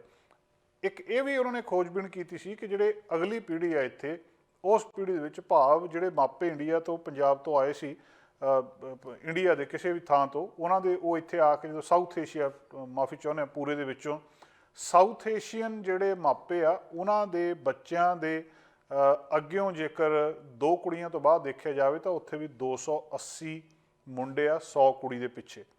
ਸੋ ਸਾਊਥ ਏਸ਼ੀਅਨ ਭਾਈਚਾਰੇ ਦੇ ਵਿੱਚ ਜਿਹੜੇ ਉਹਨਾਂ ਦੇ ਇੱਥੇ ਬੱਚਿਆਂ ਦਾ ਜਨਮ ਹੋ ਰਿਹਾ, ਉਹਨਾਂ ਦੇ ਬੱਚਿਆਂ ਦੇ ਵਿੱਚ ਵੀ ਕੁੜੀਆਂ ਮੁੰਡਿਆਂ ਦੀ ਗਿਣਤੀ ਦੇ ਵਿੱਚ ਫਰਕ ਆ। ਇਹ ਫਰਕ ਕੀ ਆ? ਇਹ ਬਹੁਤ ਵੱਡਾ ਸਵਾਲ ਆ ਜਿਹੜਾ ਸਾਡੇ ਸਾਰਿਆਂ ਦੇ ਸਾਹਮਣੇ ਆ ਕਿ ਕਿੱਥੇ ਆ ਕੇ ਜਿਹੜਾ ਇਹ ਸਾਰਾ ਕੁਝ ਐਸੇ ਤਰ੍ਹਾਂ ਚੱਲੀ ਆ ਰਿਹਾ ਤੇ ਮੁੰਡੇ ਦੀ ਚਾਹਤ ਲੋਕਾਂ ਦੇ ਵਿੱਚ ਬਹੁਤ ਜ਼ਿਆਦਾ ਇੱਥੇ ਤੱਕ ਘਰ ਕਰ ਗਈ ਆ ਕਿ ਉਹਨਾਂ ਨੂੰ ਕੁਛ ਨਾ ਕੁਛ ਇਹ ਜਿਹੜਾ ਕੁਦਰਤ ਦਾ ਸਮਤੋਲ ਆ ਇਹ ਵਿਗੜ ਜਾਂਦਾ, ਮੁੰਡਿਆਂ ਕੁੜੀਆਂ ਦਾ ਜਿਹੜਾ ਆਮ ਤੌਰ 'ਤੇ ਬਰਾਬਰ ਹੋਣਾ ਚਾਹੀਦਾ। ਦੂਜਾ ਸਵਾਲ ਇੱਥੇ ਬਹੁਤ ਵੱਡਾ ਇਹ ਆ ਕਿ ਕੀ ਔਰਤ ਸਦਾ ਹੀ ਮਰਦ ਦੇ ਬਰਾਬਰ ਰਹੀ ਆ, ਜਾਂ ਅਸੀਂ ਅਕਸਰ ਦੇਖਦੇ ਹਾਂ ਕਿ ਕੁਝ ਸਮਾਂ ਪਹਿਲਾਂ ਔਰਤ ਨੂੰ ਜਿਹੜਾ ਵੋਟ ਪਾਉਣ ਦਾ ਅਧਿਕਾਰ ਮਿਲਿਆ, ਪਹਿਲਾਂ ਉਹਨੂੰ ਇੰਨੀ ਵੀ ਨਹੀਂ ਸੀ ਕਿ ਉਹਨੂੰ ਵੋਟ ਪਾਉਣ ਦਾ ਅਧਿਕਾਰ ਦਿੱਤਾ ਜਾਵੇ, ਜਾਂ ਹੋਰ ਬਹੁਤ ਸਾਰੇ ਉਹਦੇ ਪੋਲੀਟੀਕਲ ਪਾਰਟੀਸਪੇਸ਼ਨ ਦੇ ਵਿੱਚ ਜਾਂ ਬਾਕੀ ਥਾਵਾਂ ਦੇ ਉੱਤੇ ਉਹਦੇ ਕੋਲ ਇਹ ਅਧਿਕਾਰ ਨਹੀਂ ਸੀ। ਕੀ ਇਤਿਹਾਸ ਦੇ ਵਿੱਚ ਜਦੋਂ ਅਸੀਂ ਪਿੱਛੇ ਜਾ ਕੇ ਦੇਖੀਏ ਤਾਂ ਕਿੱਥੇ ਕਿ ਜਾ ਕੇ ਗੜਬੜ ਹੁੰਦੀ ਆ ਕਿ ਔਰਤ ਪਿੱਛੇ ਰਹਿ ਜਾਂਦੀ ਆ, ਮਰਦ ਅੱਗੇ ਲੰਘ ਜਾਂਦਾ, ਜਾਂ ਇਹ ਕੁਦਰਤ ਨਹੀਂ ਇੱਦਾਂ ਬਣਾਇਆ ਵੀ ਔਰਤ ਸਦਾ ਤੋਂ ਹੀ ਪਿੱਛੇ ਰਹੀ ਆ ਤੇ ਹੁਣ ਉਹ ਹੌਲੀ ਹੌਲੀ ਨਾਲ ਰਲ ਰਹੀ ਆ। ਇਸ ਇਤਿਹਾਸ ਵੱਲ ਜਾਣ ਤੋਂ ਪਹਿਲਾਂ ਸਾਨੂੰ ਅੱਜ ਦੇ ਦਿਨ ਦਾ ਇਤਿਹਾਸ ਵੀ ਜਾਣਨਾ ਬਹੁਤ ਜ਼ਰੂਰੀ ਆ ਕਿ ਇਹ ਦਿਨ ਕੋਈ ਐਵੇਂ ਨਹੀਂ ਰੱਖ ਦਿੱਤਾ ਕਿ 8 ਮਾਰਚ ਇਸ ਦਿਨ ਲਈ ਰਾਖਵਾਂ ਰੱਖ ਦਿਓ ਤੇ ਇਹ ਦਿਨ ਔਰਤ ਜਿਹੜਾ ਅੰਤਰਰਾਸ਼ਟਰੀ ਔਰਤ ਦਿਵਸ ਆ ਉਹ ਮਨਾ ਲਓ। ਇਹ 15,000 ਦੇ ਕਰੀਬ 1908 ਦੇ ਵਿੱਚ ਔਰਤਾਂ ਨੇ ਅਮਰੀਕਾ ਦੇ ਵਿੱਚ ਨਿਊਯਾਰਕ ਦੇ ਵਿੱਚ ਇੱਕ ਮਾਰਚ ਕੱਢਿਆ ਸੀ ਤੇ ਕੰਮ ਦੇ ਘੰਟੇ ਘਟਾਉਣ ਦੀ ਮੰਗ ਕੀਤੀ ਸੀ। ਨਾਲ ਹੀ ਉਹਨਾਂ ਨੇ ਇਹ ਵੀ ਮੰਗ ਕੀਤੀ ਸੀ ਕਿ ਉਹਨਾਂ ਦੀ ਤਨਖਾਹ ਵਧਾਉਣ ਦੇ ਨਾਲ ਨਾਲ ਉਹਨਾਂ ਨੂੰ ਰਾਜਨੀਤਿਕ ਪ੍ਰਣਾਲੀ ਵਿੱਚ ਹਿੱਸਾ ਲੈਣ ਦੇ ਹੱਕ ਵੀ ਦਿੱਤੇ ਜਾਣ। ਠੀਕ ਉਹਦੇ ਤੋਂ 1 ਸਾਲ ਬਾਅਦ ਉੱਥੋਂ ਦੀ ਸੋਸ਼ਲਿਸਟ ਪਾਰਟੀ ਨੇ ਇਹਨੂੰ ਕੌਮੀ ਮਹਿਲਾ ਦਿਵਸ ਵਜੋਂ ਐਲਾਨ ਕਰ ਦਿੱਤਾ ਸੀ। ਇਹ ਵਿਚਾਰ ਵੀ ਇੱਕ ਔਰਤ ਦਾ ਸੀ। ਔਰਤ, ਉਹਦਾ ਨਾਂ ਕਲਾਰਾ ਜੈਟਕਿਨ ਦੱਸਿਆ ਜਾਂਦਾ। 1910 ਦੇ ਵਿੱਚ ਕੋਪਨਹੈਗਨ ਦੇ ਵਿੱਚ ਕੰਮਕਾਜੀ ਔਰਤਾਂ ਦੀ ਇੱਕ ਕੌਮਾਂਤਰੀ ਕਾਨਫਰੰਸ ਦੌਰਾਨ ਇਹ ਵਿਸ਼ਵ ਪੱਧਰ ਦੇ ਉੱਤੇ ਮਨਾਉਣ ਦਾ ਸੁਝਾਅ ਦਿੱਤਾ ਗਿਆ ਸੀ। 17 ਦੇਸ਼ਾਂ ਦੀਆਂ ਦੱਸਦੇ ਉੱਥੇ 100 ਔਰਤਾਂ ਸ਼ਾਮਲ ਸੀ। ਸਾਰਿਆਂ ਨੇ ਇਸ ਗੱਲ ਦੀ ਹਮਾਇਤ ਕੀਤੀ। 1911 ਦੇ ਵਿੱਚ ਆਸਟਰੀਆ, ਡੈਨਮਾਰਕ, ਜਰਮਨੀ, ਸਵਿਟਜ਼ਰਲੈਂਡ ਦੇ ਵਿੱਚ ਵੀ ਇਹ ਕੌਮਾਂਤਰੀ ਮਹਿਲਾ ਦਿਵਸ ਮਨਾਇਆ ਜਾਂਦਾ ਸੀ। ਸੋ 1975 ਤੋਂ ਬਾਅਦ ਇਹਨੂੰ ਇੱਕ ਥੀਮ ਦੇ ਤੌਰ ਦੇ ਉੱਤੇ ਮਨਾਇਆ ਜਾਣਾ ਸ਼ੁਰੂ ਹੋ ਗਿਆ ਤੇ ਇਸ ਤਰੀਕੇ ਦੇ ਨਾਲ ਇਹ ਇੱਕ ਮਜ਼ਦੂਰਾਂ ਦੇ ਸੰਘਰਸ਼ ਦੇ ਵਿੱਚੋਂ ਔਰਤ ਦਿਵਸ ਜਿਹੜਾ ਉਹ ਵੀ ਜਨਮ ਲੈਂਦਾ, ਕਿਉਂਕਿ ਜਿਹੜਾ ਉਸ ਵੇਲੇ ਜੂਲੀਅਨ ਕੈਲੰਡਰ ਵਰਤਿਆ ਜਾਂਦਾ ਸੀ। ਹੜਤਾਲ ਵਾਲੇ ਦਿਨ 23 ਫਰਵਰੀ ਸੀ, ਗ੍ਰੋਗੇਰੀਅਨ ਕੈਲੰਡਰ ਦੇ ਹਿਸਾਬ ਨਾਲ ਉਸ ਦਿਨ 8 ਮਾਰਚ ਬਣਦੀ ਸੀ ਤੇ ਉਹਦੇ ਤੋਂ ਬਾਅਦ ਇਹ 8 ਮਾਰਚ ਨੂੰ ਦਿਨ ਮਨਾਇਆ ਜਾਣ ਲੱਗ ਪਿਆ। ਸਵਾਲ ਇਹ ਪੈਦਾ ਹੁੰਦਾ ਕਿ ਇਹ ਸਾਰਾ ਕੁਝ ਦੇ ਪਿੱਛੇ ਇਤਿਹਾਸ ਕੀ ਆ। ਮਨੁੱਖ ਨੇ ਜਦੋਂ ਦਾ ਇਸ ਧਰਤੀ ਦੇ ਉੱਤੇ ਪੈਦਾ ਹੋਇਆ, ਇਹ ਧਰਤੀ ਬਣੀ ਆ, ਉਹਦੇ ਤੋਂ ਬਾਅਦ ਕਿੱਥੇ ਤੱਕ ਜਾ ਕੇ ਇਹ ਗੜਬੜ ਸ਼ੁਰੂ ਹੋ ਗਈ ਆ। 4.5 ਬਿਲੀਅਨ ਸਾਲ ਪਹਿਲਾਂ ਦੱਸਦੇ ਆ ਕਿ ਧਰਤੀ ਬਣੀ ਆ। ਜਿਹੜੇ ਸਾਡੇ ਵੱਡ ਵਡੇਰੇ ਸੀਗੇ 5-7 ਮਿਲੀਅਨ ਸਾਲ ਅੱਜ ਤੋਂ ਪਹਿਲਾਂ ਉਹ ਇਸ ਧਰਤੀ ਦੇ ਉੱਤੇ ਸੀਗੇ। ਫਿਰ ਹੌਲੀ ਹੌਲੀ ਮਨੁੱਖ ਦੀ ਜਿਹੜਾ ਇਹ ਸਪੀਸੀਜ਼ ਆ ਹਿਊਮਨ, ਇਹ ਹੋਂਦ ਦੇ ਵਿੱਚ ਆਉਂਦਾ ਆ। ਇਸ ਸਾਰੇ ਪੜਾਅ ਦੇ ਵਿੱਚ ਜਿਹੜੀ ਮਹੱਤਵਪੂਰਨ ਗੱਲ ਇਹ ਦੱਸੀ ਜਾਂਦੀ ਆ ਕਿ ਪਹਿਲਾਂ ਔਰਤਾਂ ਮਰਦ ਬਰਾਬਰ ਸੀ। ਕਿਸੇ ਸਮੇਂ ਦੇ ਵਿੱਚ ਔਰਤਾਂ ਮਰਦ ਬਰਾਬਰ ਸੀਗੇ। ਉਹ ਇੱਕ ਦੌਰ ਸੀਗਾ ਜਦੋਂ ਮਨੁੱਖ ਜਾਨਵਰ ਦੇ ਪੱਧਰ ਤੋਂ ਥੋੜ੍ਹਾ ਜਿਹਾ ਉੱਪਰ ਉੱਠਿਆ ਸੀ, ਜੰਗਲਾਂ ਦੇ ਵਿੱਚ ਰਹਿੰਦਾ ਸੀ, ਟੱਬਰ ਦੀ ਕੋਈ ਹੋਂਦ ਨਹੀਂ ਸੀ। ਮਨੁੱਖ ਟੋਲੀਆਂ ਦੇ ਰੂਪ ਦੇ ਵਿੱਚ ਰਹਿੰਦੇ ਸੀ। ਮਰਦਾਂ ਦੀ ਪੂਰੀ ਟੋਲੀ ਪਰਸਪਰ ਰੂਪ ਵਿੱਚ ਔਰਤਾਂ ਦੀ ਪੂਰੀ ਟੋਲੀ ਨਾਲ ਵਿਆਹੀ ਹੁੰਦੀ ਸੀ, ਯਾਨੀ ਕਿ ਖੁੱਲ੍ਹੇ ਲਿੰਗ ਸੰਬੰਧ ਹੁੰਦੇ ਸੀ। ਤੇ ਉਹ ਉਸ ਥਾਂ ਦੇ ਉੱਤੇ ਜਿਹੜੀ ਬੱਚਿਆਂ ਦੇ ਬਾਪ ਦੀ ਪਛਾਣ ਨਹੀਂ ਸੀ ਹੁੰਦੀ, ਬੱਚੇ ਮਾਂ ਤੋਂ ਪਛਾਣੇ ਜਾਂਦੇ ਸੀ। ਤੇ ਹੌਲੀ ਹੌਲੀ ਜਿਹੜੀ ਇਹ ਮਾਤਰੀ ਲੀਹ ਆ ਉਹ ਵਿਕਸਿਤ ਹੋ ਗਈ ਤੇ ਇਹ ਰੋਜ਼ੀ ਰੋਟੀ ਦੇ ਲਈ ਆਪਣਾ ਉੱਥੇ ਸ਼ਿਕਾਰ ਖੇਡਦੇ ਸੀ, ਜਾਂ ਉਸ ਸਮੇਂ ਜੰਗਲ ਦੇ ਵਿੱਚ ਲੋਕ ਇਕੱਠਾ ਕਰਕੇ ਬਣਾ ਕੇ ਉਹਨੂੰ ਖਾਂਦੇ ਸੀ। ਜਿਹੜਾ ਕੰਦਮੂਲ ਸ਼ਿਕਾਰ ਹਾਸਲ ਕਰਨਾ, ਇਹ ਉਸ ਯੁੱਗ ਦੀ ਆਰਥਿਕਤਾ ਸੀ। ਕੋਈ ਵੀ ਉੱਥੇ ਅਧੀਨ ਨਹੀਂ ਸੀ, ਕੋਈ ਵੀ ਉੱਥੇ ਉੱਚਾ ਨਹੀਂ ਸੀ, ਤੇ ਨਾ ਔਰਤ ਮਰਦ ਦੇ ਵਿੱਚ ਇਸ ਤਰ੍ਹਾਂ ਦਾ ਵਿਤਕਰਾ ਸੀ। ਇਹ ਇੱਕ ਰਾਏ ਦੇ ਅਨੁਸਾਰ ਇਸ ਤਰ੍ਹਾਂ ਦੱਸਿਆ ਜਾਂਦਾ। ਮਨੁੱਖ ਆਪਣੇ ਵਿਕਾਸ ਕਰਮ ਦੇ ਵਿੱਚ ਇੱਕ ਪਲਾਂਘ ਅੱਗੇ ਹੋਰ ਵੱਧਦਾ। ਸ਼ਿਕਾਰ ਕਰਨ ਤੇ ਕੰਦਮੂਲ ਇਕੱਠੇ ਕਰਨ ਤੋਂ ਪਹਿਲਾਂ ਮੁੱਢਲੇ ਕਿਸਮ ਦੇ ਹਥਿਆਰ ਜਿਵੇਂ ਤੀਰ, ਕਮਾਨ, ਬਰਛੇ, ਚਾਕੂ ਵਗੈਰਾ ਹੱਥ 'ਚ ਆਉਣ ਲੱਗ ਜਾਂਦੇ ਆ। ਔਰਤਾਂ ਦੀ ਜਦੋਂ ਗਰਭ ਅਵਸਥਾ ਹੁੰਦੀ ਹੈ, ਬੱਚੇ ਜੰਮਣ ਤੇ ਦੁੱਧ ਚੁੰਘਾਉਣ ਦੇ ਕੰਮ ਦੇ ਨਾਲ ਜਿਹੜਾ ਸ਼ਿਕਾਰ ਅਨੁਕੂਲ ਨਹੀਂ ਬੈਠਦਾ ਸੀ, ਉਹ ਉਹਦੇ ਨਾਲ ਠੀਕ ਠਾਕ ਨਹੀਂ ਹੁੰਦਾ ਸੀ। ਇਸ ਕਰਕੇ ਮਰਦ ਉਸ ਸਮੇਂ ਦੇ ਵਿੱਚ ਬਾਹਰ ਜਾਂਦਾ ਸੀ ਤੇ ਔਰਤਾਂ ਜਿਹੜੀਆਂ ਉਹ ਉੱਥੇ ਕੰਦਮੂਲ ਇਕੱਠਾ ਕਰਦੀਆਂ ਸੀ ਤੇ ਜਿਹੜੇ ਆਦਮੀ ਸੀਗੇ ਉਹ ਸ਼ਿਕਾਰ ਕਰਨ ਦਾ ਕੰਮ ਕਰਦਾ ਸੀ। ਇੱਥੇ ਫਿਰ ਆ ਕੇ ਜਦੋਂ ਕਿਰਤ ਦੀ ਹਲਕੀ ਜੀ ਵੰਡ ਉਹਨਾਂ ਦੇ ਵਿੱਚ ਪੈਦਾ ਹੋਣੀ ਸ਼ੁਰੂ ਹੁੰਦੀ, ਭਾਵੇਂ ਕਿ ਪੱਕੀ ਵੰਡ ਨਹੀਂ ਸੀ, ਦੋਵੇਂ ਕੰਮ ਦੋਵੇਂ ਕਰਦੇ ਸੀਗੇ, ਪਰ ਇੱਥੇ ਦੱਸਦੇ ਆ ਕਿ ਥੋੜ੍ਹਾ ਜਿਹਾ ਫਰਕ ਪੈਣਾ ਉਹਨਾਂ ਨੂੰ ਸ਼ੁਰੂ ਹੋਇਆ। ਇੱਕ ਸਟੈਪ ਹੋਰ ਅੱਗੇ ਇਤਿਹਾਸ ਦੇ ਵਿੱਚ ਜਾਂਦੇ ਆ, ਗੋਤਰ ਦੇ ਹਿਸਾਬ ਨਾਲ ਸਹਿ ਗੋਤਰ ਟੱਬਰ ਹੋਣ ਦੇ ਵਿੱਚ ਆਉਂਦੇ ਆ। ਇਹ ਟੱਬਰ ਮੁੱਢਲਾ ਰੂਪ ਸੀ। ਇਹ ਟੋਲੀ ਜਿਹੜਾ ਵਿਆਹ ਪੀੜ੍ਹੀਆਂ ਅਨੁਸਾਰ ਬੱਝੇ ਹੋਏ ਸੀ, ਜਾਣੀ ਕਿ ਦਾਦੇ, ਨਾਨੇ, ਦਾਦੀਆਂ, ਨਾਨੀਆਂ, ਜਿਹੜੀਆਂ ਉਹਦੀਆਂ ਹੱਦਾਂ ਅੰਦਰ ਪਤੀ, ਪਤਨੀ, ਭੈਣ, ਭਰਾ, ਉਹਨਾਂ ਦੀਆਂ ਔਲਾਦਾਂ ਇੱਕ ਟੱਬਰ ਦੇ ਰੂਪ ਵਿੱਚ। ਇਹ ਸਾਰਾ ਇਸ ਤਰ੍ਹਾਂ ਦਾ ਪ੍ਰਬੰਧ ਹੌਲੀ ਹੌਲੀ ਚੱਲਦਾ ਰਿਹਾ। ਪਹਿਲਾਂ ਨੇੜੇ ਦੇ ਰਿਸ਼ਤਿਆਂ 'ਚ, ਫਿਰ ਦੂਰ ਦੁਰੰਦ ਦੇ ਰਿਸ਼ਤਿਆਂ ਦੇ ਵਿੱਚ ਜਿਹੜੇ ਲਿੰਗ ਸੰਬੰਧ ਸੀਗੇ ਜਾਂ ਜਿਹਨੂੰ ਵਿਆਹ ਕਹਿੰਦੇ ਆ, ਉਹਦੀ ਮਨਾਹੀ ਹੋ ਗਈ। ਇਹਨੂੰ ਪਨਾਲੂਆਨ ਟੱਬਰ ਵੀ ਕਿਹਾ ਜਾਂਦਾ ਸੀ। ਹੌਲੀ ਹੌਲੀ ਇਹਦੇ ਤੋਂ ਬਾਅਦ ਇੱਕ ਸਮਾਂ ਉਹ ਆਉਂਦਾ ਕਿ ਜਦੋਂ ਉਹ ਦੋਵੇਂ ਆਪਸ ਦੇ ਵਿੱਚ ਰਹਿੰਦੇ ਸੀ ਤਾਂ ਉਹ ਆਪਣਾ ਰਿਸ਼ਤਾ ਤੋੜ ਵੀ ਸਕਦੇ ਸੀ। ਬੱਚੇ ਪਹਿਲਾਂ ਵਾਂਗ ਮਾਂ ਦੇ ਨਾਲ ਰਹਿੰਦੇ ਸੀ, ਲੀਹ ਮਾਂ ਦੇ ਅਨੁਸਾਰ ਚੱਲਦੀ ਸੀ। ਮਾਤਰੀ ਲੀਹ ਪ੍ਰਧਾਨ ਸਮਾਜ ਸੀਗਾ, ਮੈਟਰੀਆਰਕੀ ਇੱਥੇ ਇਸ ਪ੍ਰਬੰਧ ਦੇ ਨਾਲ ਸਾਰਾ ਕੁਝ ਚੱਲਦਾ ਸੀ। ਜੇਕਰ ਟੱਬਰ ਦੇ ਵਿੱਚੋਂ ਅਲੱਗ ਹੁੰਦਾ ਸੀ, ਸੰਬੰਧ ਟੁੱਟਣ ਦੀ ਹਾਲਤ ਦੇ ਵਿੱਚ ਜਿਹੜਾ ਪਤੀ ਨੂੰ ਘਰ ਛੱਡ ਕੇ ਜਾਣਾ ਪੈਂਦਾ ਸੀ। ਉਸ ਸਮੇਂ ਦੇ ਵਿੱਚ ਜਦੋਂ ਬੰਦਾ ਜੰਗਲ ਦੇ ਵਿੱਚ ਇਹਨਾਂ ਟੋਲੀਆਂ ਦੇ ਰੂਪ ਦੇ ਵਿੱਚ ਰਹਿੰਦਾ ਸੀ, ਇੱਕ ਸਟੈਪ ਹੋਰ ਅੱਗੇ ਜਾਂਦਾ ਮਨੁੱਖ, ਪਸ਼ੂਆਂ ਨੂੰ ਪਾਲਤੂ ਬਣਾ ਕੇ ਰੱਖਣਾ ਸ਼ੁਰੂ ਕਰ ਜਾਂਦਾ।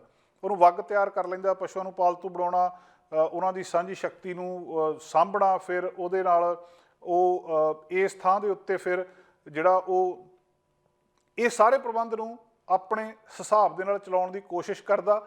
ਤੇ ਵਿਗਿਆਨੀ ਜਿਹੜੇ ਆ ਉਹ ਇਸ ਗੱਲ ਨੂੰ ਮੰਨਦੇ ਆ ਕਿ ਇਹਨਾਂ ਪਸ਼ੂਆਂ ਨੂੰ ਪਾਲਤੂ ਬਣਾਉਣਾ ਤੇ ਉਹਨਾਂ ਸਾਂਭ ਸੰਭਾਲ ਦਾ ਕੰਮ ਜਿੰਨੀ ਮਨੁੱਖੀ ਸ਼ਕਤੀ ਦੀ ਮੰਗ ਕਰਦਾ ਸੀ, ਉਹ ਔਰਤ ਦੀ ਗਰਭ ਅਵਸਥਾ, ਬੱਚਾ ਜੰਮਣ ਜਾਂ ਉਹਦੇ ਤੋਂ ਬਾਅਦ ਦੇ ਸਮੇਂ ਦੇ ਵਿੱਚ ਉਸ ਸਰੀਰਕ ਸ਼ਕਤੀ ਦੇ ਨਾਲ ਮੇਲ ਨਹੀਂ ਸੀ ਖਾਂਦਾ।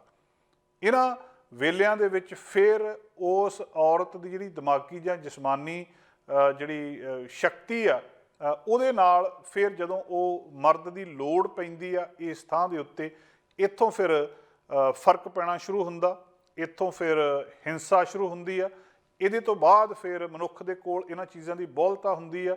ਇੱਥੋਂ ਹੀ ਫਿਰ ਜਿਹੜਾ ਆ ਉਹ ਸਾਰਾ ਕੁਛ ਜਿਹੜੀ ਪ੍ਰਾਈਵੇਟ ਪ੍ਰੋਪਰਟੀ ਦਾ ਕਨਸੈਪਟ ਆ, ਨਿੱਜੀ ਜਾਇਦਾਦ ਦਾ ਕਨਸੈਪਟ ਸ਼ੁਰੂ ਹੁੰਦਾ। ਤੇ ਫਿਰ ਹੌਲੀ ਹੌਲੀ ਇਸ ਸਮੇਂ ਤੋਂ ਇੱਕ ਪਸ਼ੂਆਂ ਦਾ ਵੱਡਾ ਵਗ ਜਿਹੜਾ ਕਿ ਖੁਰਾਕ ਲਈ ਨਹੀਂ ਸੀ ਪਾਲਿਆ ਜਾਂਦਾ, ਸਗੋਂ ਵਟਾਂਦਰਾ ਕਰਨ ਦੇ ਲਈ, ਦੂਜਿਆਂ ਦੇ ਨਾਲ ਆਦਾਨ ਪ੍ਰਦਾਨ ਦੇ ਲਈ ਵਰਤਿਆ ਜਾਂਦਾ ਸੀ, ਉਹਨੂੰ ਫਿਰ ਹੌਲੀ ਹੌਲੀ ਇਹ ਇਸ ਤਰੀਕੇ ਦੇ ਨਾਲ ਅੱਗੇ ਚੱਲਦਾ ਤੇ ਜਿਹੜੀ ਪੈਟਰੀਆਰਕੀ ਆ ਉਹ ਸ਼ੁਰੂ ਹੋ ਜਾਂਦੀ ਆ। ਮਾਤਰੀ ਲੀਹ ਦਾ ਖਾਤਮਾ ਹੋ ਜਾਂਦਾ। ਦੱਸਿਆ ਜਾਂਦਾ ਕਿ ਉਸ ਵੇਲੇ ਤੋਂ ਫਿਰ ਇਹ ਔਰਤ ਜਿਹੜੀ ਆ ਉਹ ਪਿੱਛੇ ਦੀ ਪਿੱਛੇ ਇੱਕ ਤਰੀਕੇ ਦੇ ਨਾਲ ਕਰ ਦਿੱਤੀ ਜਾਂਦੀ ਆ ਤੇ ਇਹ ਸਮਾਂ ਫਿਰ ਬਦਲਦਾ, ਫਿਰ ਇੱਕ ਜਿਹੜਾ ਜਗੀਰਦਾਰੀ ਪ੍ਰਬੰਧ ਸਾਡੇ ਸਾਹਮਣੇ ਆਉਂਦਾ, ਫਿਰ ਅੱਜ ਦਾ ਪ੍ਰਬੰਧ ਸਾਡੇ ਸਾਹਮਣੇ ਆਉਂਦਾ। ਇਹਦੇ ਵਿੱਚ ਫਿਰ ਹੁਣ ਇੱਕ ਵਾਰੀ ਜਿਹੜੀ ਔਰਤ ਆ ਉਹ ਬਰਾਬਰਤਾ ਦੀ ਗੱਲਬਾਤ ਕਰ ਰਹੀ ਹੈ, ਬਰਾਬਰ ਹੋ ਰਹੀ ਹੈ ਤੇ ਇਸ ਸਮੇਂ ਦੇ ਉੱਤੇ ਜਿਹੜਾ ਆਸ ਕੀਤੀ ਜਾ ਰਹੀ ਹੈ ਦੁਨੀਆ ਦੇ ਵਿੱਚ ਕਿ ਜੇਕਰ ਦੁਨੀਆ ਨੇ ਤਰੱਕੀ ਕਰਨੀ ਹੈ, ਜੇਕਰ ਦੁਨੀਆ ਨੇ ਅੱਗੇ ਵਧਣਾ ਤਾਂ ਇਹਨਾਂ ਦੋਵਾਂ ਨੂੰ ਬਰਾਬਰ ਹੋ ਕੇ ਤੁਰਨਾ ਪਊਗਾ। ਕੋਈ ਇੱਕ ਧਿਰ ਵੀ ਪਿੱਛੇ ਰਹਿਣ ਦੇ ਨਾਲ ਜਿਹੜਾ ਸਮਾਜ ਆ ਉਹ ਬਰਾਬਰਤਾ ਦੇ ਨਾਲ ਤਰੱਕੀ ਨਹੀਂ ਕਰ ਸਕਦਾ। ਸਾਡਾ ਹਰ ਇੱਕ ਪ੍ਰੋਗਰਾਮ ਵੇਖਣ ਤੇ ਸਾਡੇ ਨਾਲ ਜੁੜਨ ਲਈ ਸਬਸਕ੍ਰਾਈਬ ਕਰੋ ਚੈਨਲ ਪੰਜਾਬੀ ਤੇ ਨੋਟੀਫਿਕੇਸ਼ਨ ਲਈ ਬੈਲ ਆਈਕਨ ਵਾਲੇ ਬਟਨ ਤੇ ਕਲਿੱਕ ਕਰੋ।